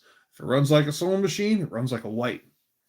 The White steam system is fascinating. The carburetor is really fascinating. On one side, you have the bottom of the carburetor that actually is the throat of the carb that's feeding the air fuel mixture to the burner. Well, on the top side of the carburetor is the steam pressure line. And if there's high steam pressure in the system, it pushes down on the carburetor slide, which is limiting the fuel going to the burner. And then as you drive and as steam is used up and steam pressure drops off, there's a spring on the bottom side of the carb slide. And then the carb slide starts to rise up, which introduces more fuel into the burner to make more steam. It's fascinating. But the one that's even more fascinating is the Doble steam system. That is just out of this world neat. The one Doble car that Jay Leno owns was owned by Howard Hughes. And in that era, that thing drove at like 135 miles an hour, which was fast as frig. Inefficient, but isn't that considered a hydrogen powered car? I mean, hydrogen is a great fuel, but hydrogen is really unstable. If someone nowadays created a workable steam car, that would be awesome. Mass produce a steam power car. Steam is quite dangerous. Yes. All current car companies are considered disposable. They really are. Yeah. I think the car companies, if they had it their way, you'd buy a new car every other year. Drive new every 2. Don't even buy them, you lease them. They want you to lease a new car. Drive new every 2. Just make a payment every year.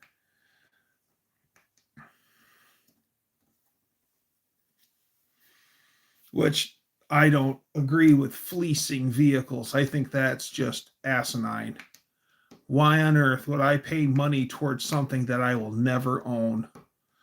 A friend of mine was a Chrysler mechanic back during, he talked about this a lot, back during the second generation Durango. They were practically giving them away on lease for leasing. And imagine an electric big boy locomotive. I don't want to see a big boy locomotive. They swapped that thing to burn that heavy fuel, though. They went away from coal to big boy now burns that heavy oil. And he was talking about how my friend at the GM or Chrysler dealer, he's like, we're getting these Durangos in, Hemi Durangos in on trade-in from their lease returns, and he goes, each and every one of them ain't got a lick of brake on them. Each and every one of them, the tires are worn to cords. He goes, the rears are not nearly as bad as the steers. The steers are scary. He goes, oil is blacker than the ace of spades. They never changed the oil in them. They did no maintenance on them whatsoever. A lot of these people just drove them, and they drove them into the ground. A lot of them had issues and stuff like that. And so it got to the point where my friend's getting a work order in for a lease return Durango, and he'd get like 14 quarts of oil, where he would warm it up, drain the oil, fill it full of oil, leave the filter on it, fill it full of fresh oil, and just let it run and put it up on the hoist. And he'd take the tires off, and he put 4 tires on it. And then after he was done changing out the tires, then he would do an actual oil change on it. And he's like, the oil's still coming out just blacker than black. And, doing this and doing that, he knew all of the things to do.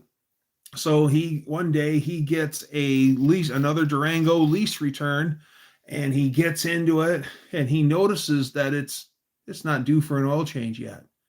And he's like, really? It's inside of an oil change. He looks at the dipstick, and it's actually, it's almost due for an oil change, and the oil's a little dirty, but it's way better than what he's used to. And then he notices it's got two new steer tires on it, and they had replaced the brakes on it. And he actually went around to his fellow technicians and said, look at the Durango on my hoist. Someone actually took care of it. And all the guys were like, wow. So that's why today I found out that there's maintenance packages are part of the deal with your lease. Like, you have to take it in for oil changes, and I think maintenance and everything is part of the lease. But that's just nuts. Used to get excited in fall to see all the new cars coming out.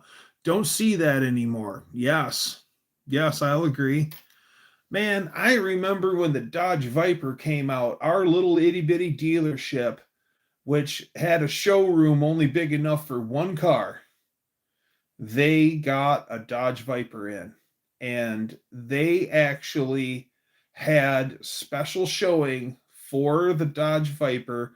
They stayed open. I remember going to the Dodge dealer and waiting at night. We went to the Dodge dealer at night and waited in line just to walk past in a line just to finally walk in and look at the new Dodge Viper. I remember that. And when's the last time you've been at the dealership at night? Yeah. We don't do car payment or credit cards. They will get you in trouble. I have 2 credit cards, only used to keep them active, and paid them off right away. Good for you, Wendy. Good for you. Look up the Tesla magnetic generator. It's listed as a perpetual generator. Very cool video. Does anyone remember the Lee Iacocca commercial where he says he is going to show us a car that we will never get? Totally made of plastic and was indestructible. Yes. No, I don't remember that commercial. Lee Iacocca was a smart dude. Lee Iacocca. We have a gladiator in our showroom. Our dealership is old. When that was built, I think it was built after World War II. Yeah, because this guy who started the dealership was went off to World War II with my friend Crazy Charlie's dad. They were best friends. And when he came home from World War II, he bought the Chrysler. He started the Chrysler dealer. So I want to say that dealership was built probably in the 50s. Well, to give you an idea, the actual service part of it is got a curved roof on it. Like you walk into the old service bay and you look up and you can tell that it has a curved roof. It's old. It's in good shape still. They've taken care of it over the years. But yeah, it's old. Newest car I've ever owned is my wife's 2012 Kia Sorento. Personally, the newest car for me was a 2004 Dodge Neon. The Plymouth Neon and the Dodge Neons and the PT Cruisers here in Michigan are nothing but a memory. You don't see them on the road at all. They all got the wheels driven off of them and they all rusted away to bits and they're gone. I mean, it actually nowadays, if I was driving down the road and I seen a Neon, even the convertible PT Cruisers are finally gone. Yeah, all those vehicles are no more. You don't see them. As a matter of fact, if I was driving down the road today and seeing a Neon or a PT Cruiser, I'd actually be like, wow, look.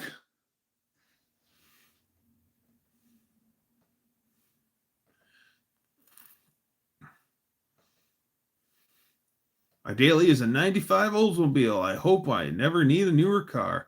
Well, got the flex plate bolts. Got to the flex plate bolts, maybe tomorrow. Well, good job, junkyard. At least you're moving forward. You go, but the car don't. Man, those Yugos were piles.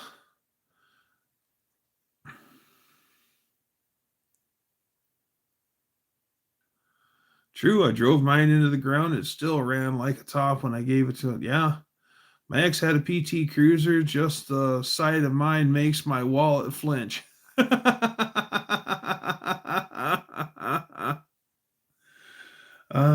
Yeah.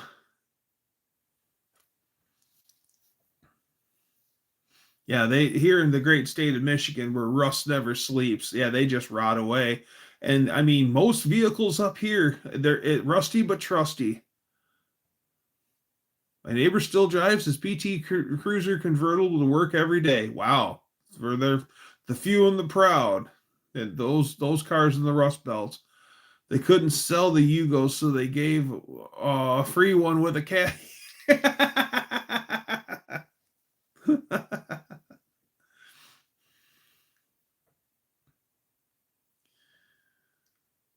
Yeah, they just here in the Rust Belt, they just rotted away. I mean, usually here in Michigan, rusty but trusty is a thing. You'll have a vehicle that's unsafe to drive, like the bottom quarter of the car is gone. So like the suspension parts are crispy and unsafe to use, but the thing starts right now. It runs great. And then you should see some of these people putting themselves in danger because they're too A, stupid, B, cheap, or C, all of the above to replace said vehicle. They just keep driving it. Oh, it's fine. No, it's not fine. You know, when you have an 18-inch piece of frame missing, is that bad? Can you patch it? No, you need something to weld to patch it. Oh, I'll find someone to fix that. Okay, you do that. 2027 trucks are on the lot. Oddly enough, though, for what it was, the Yugo was a good car. If you had no money and you had to get to work, you could afford a Yugo. This is true. But the Yugo wouldn't live a long time. That was the problem. Yeah, they were dirt cheap. Well, remember the first generation Kias, like the Kia Sophias and the Kia, what was that little SUV they had? Maybe there's Sorrentos too. Yeah, there was all those Kias, but I remember the Sophias. You could buy 2 Kia Sophias. They had a 2-for-1 price. You could buy like 2 Kia Sophias for like $14,000. It was like 2 for 14 grand or something like that. And they had a 100,000 mile warranty, and engines were dropping off at like 97,000, 98,000, 99,000. Like if you got 120,000 miles out of an engine, you were doing good. Like usually they made it to the 100,000 mile mark and then the engines were done. And yeah, those things were hot garbage. The Hyundai Scoop Turbo. Oh, wow. Oh, yeah. Yeah. That Chrysler Town and Country van is a nice ride. You're in a flagship Chrysler too. So I mean, that's the top of the food chain in Chrysler minivan. I painted flames on my buddy's Mon PT Cruiser. The flames are probably still good.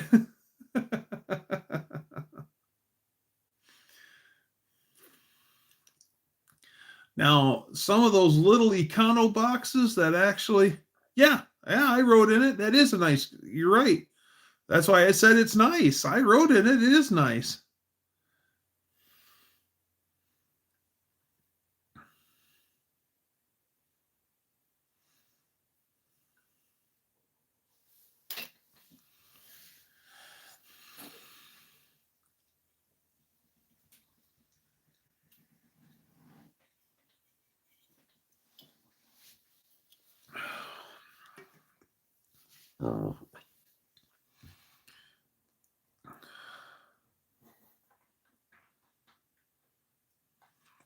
Hyundai engines with harmonic balance. Hyundai engines with harmonic balancers would snap right off. Yeah.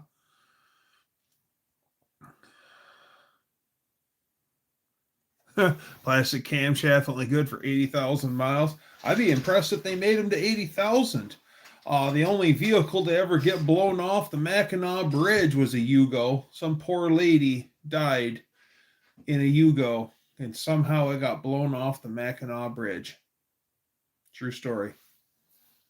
Mackinac Bridge is nothing to sneeze at, kids. Those have been across it? No. That's a big bridge. Now, Mackinac Bridge, fun fact. They built the bridge in the mid to late 50s. And the company that built the bridge had to make sure that it all fit together before they shipped it. So they put the whole bridge together, laying on its side in an enormous field. I wish I could see pictures of that. Because, I mean, it's like, how many miles long is that thing with the embutments? I think shore to shore it's 5 miles. But we're not talking the whole thing. We're talking about the main bridge itself still got assembled on its side. But yeah, from shore to shore with all the embutments and anything, I think it's 5 miles. I have not Walked it. I have driven across it. Yeah, Pacifica is a nice car. I made Pacifica taillights at my when I worked in auto parts. I got 87 Dodge Shadow new for 11,000. Drove it to 300,000 miles. Traded in on a 95 Caravan for 32,000 to put 350,000 miles on that. Well, that's right. Keeping it living a long time with genuine Chrysler service, thanks to Turbsky Tom. Like the Geo Metro, 1 liter, 3-cylinder with AC. Let your teenager drive it in the summertime with the AC governor on, 50 mile per gallon, and 0 speeding tickets. Yes.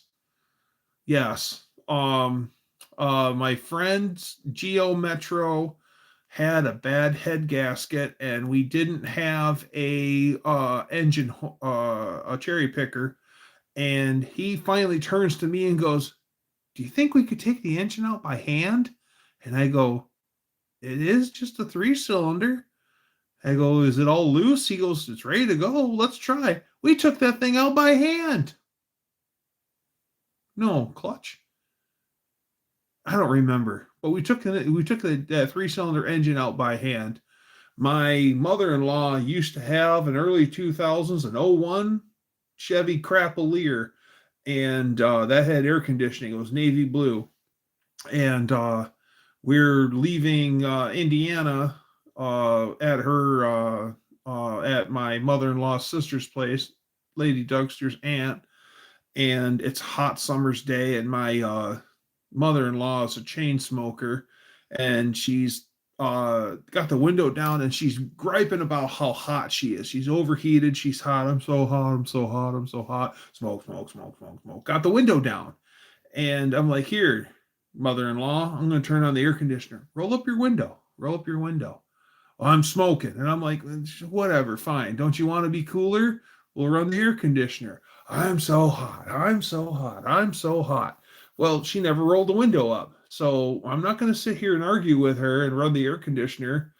And so finally, we're going down a 2-lane blacktop road at 55 miles an hour. And then finally, I'm just not going to argue with her. So I'm like, well, there's no sense in running the air conditioner. She won't roll her window up. So I reached down because the air conditioner button was on the right side by me. I'm Lady Dougster's driving. I'm passenger. I reached down and I shut the air conditioner off. When the clutch disengaged for the air conditioner pump, it was like the engine got a shot of nitrous. I'm dead serious. It's like, it's like, holy crap. That pump was taking that much power away from that 4-cylinder. It was just a 2.2 liter 4-cylinder. Astro had 350,000 miles when totaled. Holy crap. I still say the Geo Metro was the last real car because they were beyond easy to work on like they all used to be. Yes. Another car, a little Econo box that actually lived a really, really, really long time were the Ford Festivas. Remember the little Ford Festivas of the late 80s, early 90s?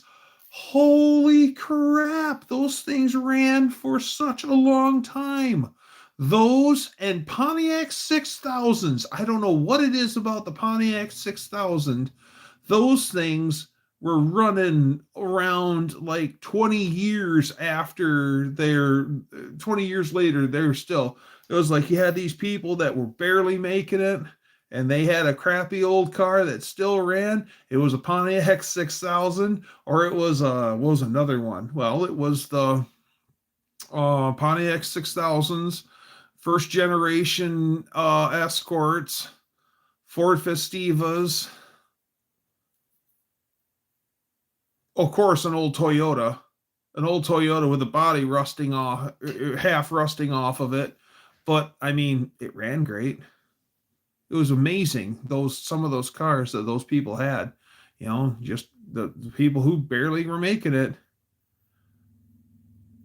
I took driver's ed in a Pontiac 6000. Driver's ed cars were Chevy Corsicas, because we had a Chevy garage, a Ford garage, and a Chrysler garage in the town that I went to high school in. And so we had a smorgasbord. We had some from each dealer. So we had K cars. We had one minivan, Chrysler mini or Chrysler product minivan. I forget if it was a Dodge, a Plymouth, or what, but we had one minivan from the Chrysler dealer. We had K cars. I mean, minivan's a K car too, if you want to get technical. We had Chevy Corsicas, and then we had Ford Escort wagons, and I think we had a couple of Ford Escorts.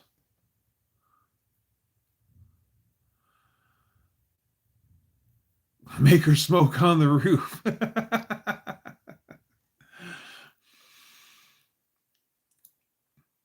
Yeah.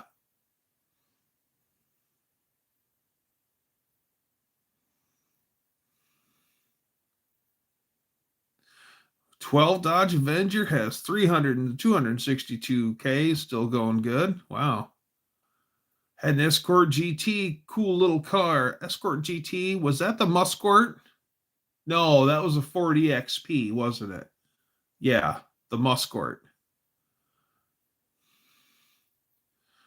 My brothers drove a Daihatsu Charade for a while till they drove it under a semi truck. I am not familiar with the Daihatsu Charade. It was sporty. Okay.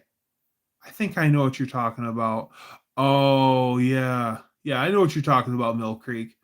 The Daihatsu Charade. I'm gonna have to look that up. I don't think I'm familiar with the Daihatsu Charade. My friend Alex had look like a Fiesta. Oh yes. Okay. Now I know what a Daihatsu Charade looks like. My friend Alex, he had a Daihatsu Rocky, and the Daihatsu Rocky was like a wannabe Chevy Tracker, Geo Tracker. And I'll tell you what, that thing was really nice. I mean, he pulled up in it, and you're like, is that thing running? Yeah, it's running. You're like, wow, the thing just purred.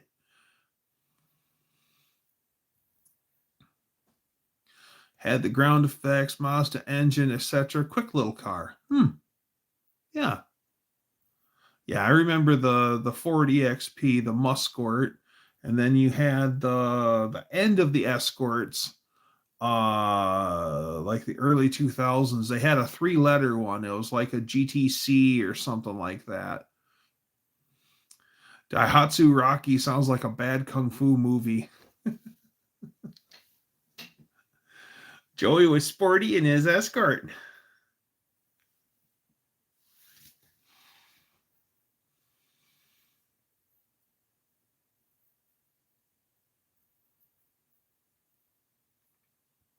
And my friend, he has a one of those little cab over Daihatsu little pickup trucks. Daihatsu Superjet. I had a Daihatsu Superjet. It's a little cab over, like two guys in the cab. I mean, you're like shoulder to shoulder. You're sitting on top of the engine. The little cab flips forward. It's got a little itty bitty bed on it. I think it's got like 10-inch or 11-inch rims on it and little itty bitty tires. They're cool. The Lincoln dealer up in Grand Rapids, they were Lincoln Mercury, and they at one time they were the DeLorean dealer. I remember when they had DeLoreans new on the lot when I was a little kid, and they were also a Daihatsu dealer. And I remember them having a whole bunch of those little Daihatsu trucks for sale, and they were always on the back side of the block because their dealership covered an entire city block. It was pretty impressive. Krista's first car was an 84 Mercury Tracer, neat little car until Dad totaled it. Those little Honda trucks are fun. Yeah, they are fun.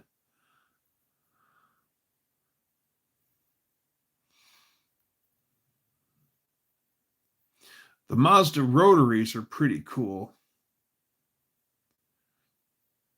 I had a guy tell me, I've never seen an example. I had a guy talk about it. Said he had an RX-7 wagon, a wagon with a rotary in it. And I've never seen one. He told me about it, so I mean, I can't verify, confirm or deny, but always wondered if they made a rotary wagon. Yeah, haven't seen a Chrysler I would buy in 20 since 2020. Yeah. Yeah, little Hondas are great anyway. I like Hondas. I drive a Mazda B2000 pickup to take my driver's test. Fun little truck. A Mazda B2200 is a Ford Ranger. A Mazda Navajo is a Ford Explorer. I mean, what was it? And then Isuzu Pup. The Isuzu Pup was a 100% S10. A guy, Orv, a friend of the family, Orv worked for an Isuzu dealer, and he was the only guy I knew who drove an Isuzu Pup. It was a light blue Isuzu Pup pickup that he bought through the dealership that he worked at, and it was an S10. It was a mid-90s S10.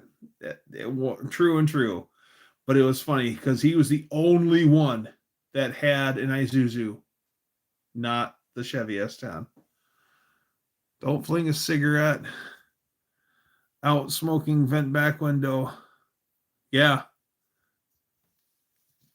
Try riding a bike or motorcycle across the Arsenal Bridge from Illinois to Iowa. The floor is an open grate. Well, the center two lanes of the Mackinac Bridge are open grate. Look down, you feel like you're moving sideways. Yeah. Yeah. Rotary engines has vanes that wear easy to change. Oh, yeah.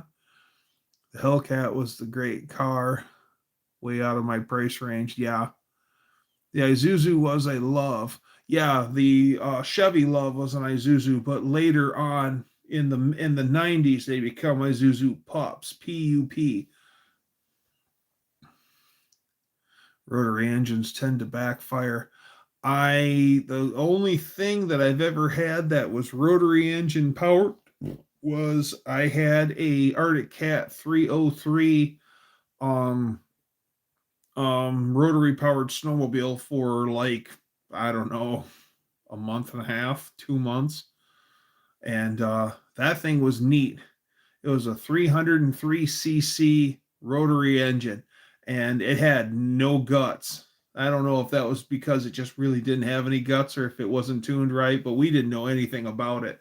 But it sounded so cool when it would idle. But yeah, I didn't own that thing very long. Ooh, we're down to 5% power, kids. Oh, we're up to 2 hours and 24 minutes. Yep, B2200 was a Ford Ranger. Yep, same thing but different. Well, everyone, we're down to 5% power, so I'm going to pull the plug on it. Guys, I had all sorts of fun tonight. Glad you got to see what's happening with my shop truck project and whatnot. And thanks for hanging out with me. I always have a good time. And so be here next week. Same Dougster time, same Dougster channel. Let's be like the Beach Boys and let's get together and do it again. Bye, everyone.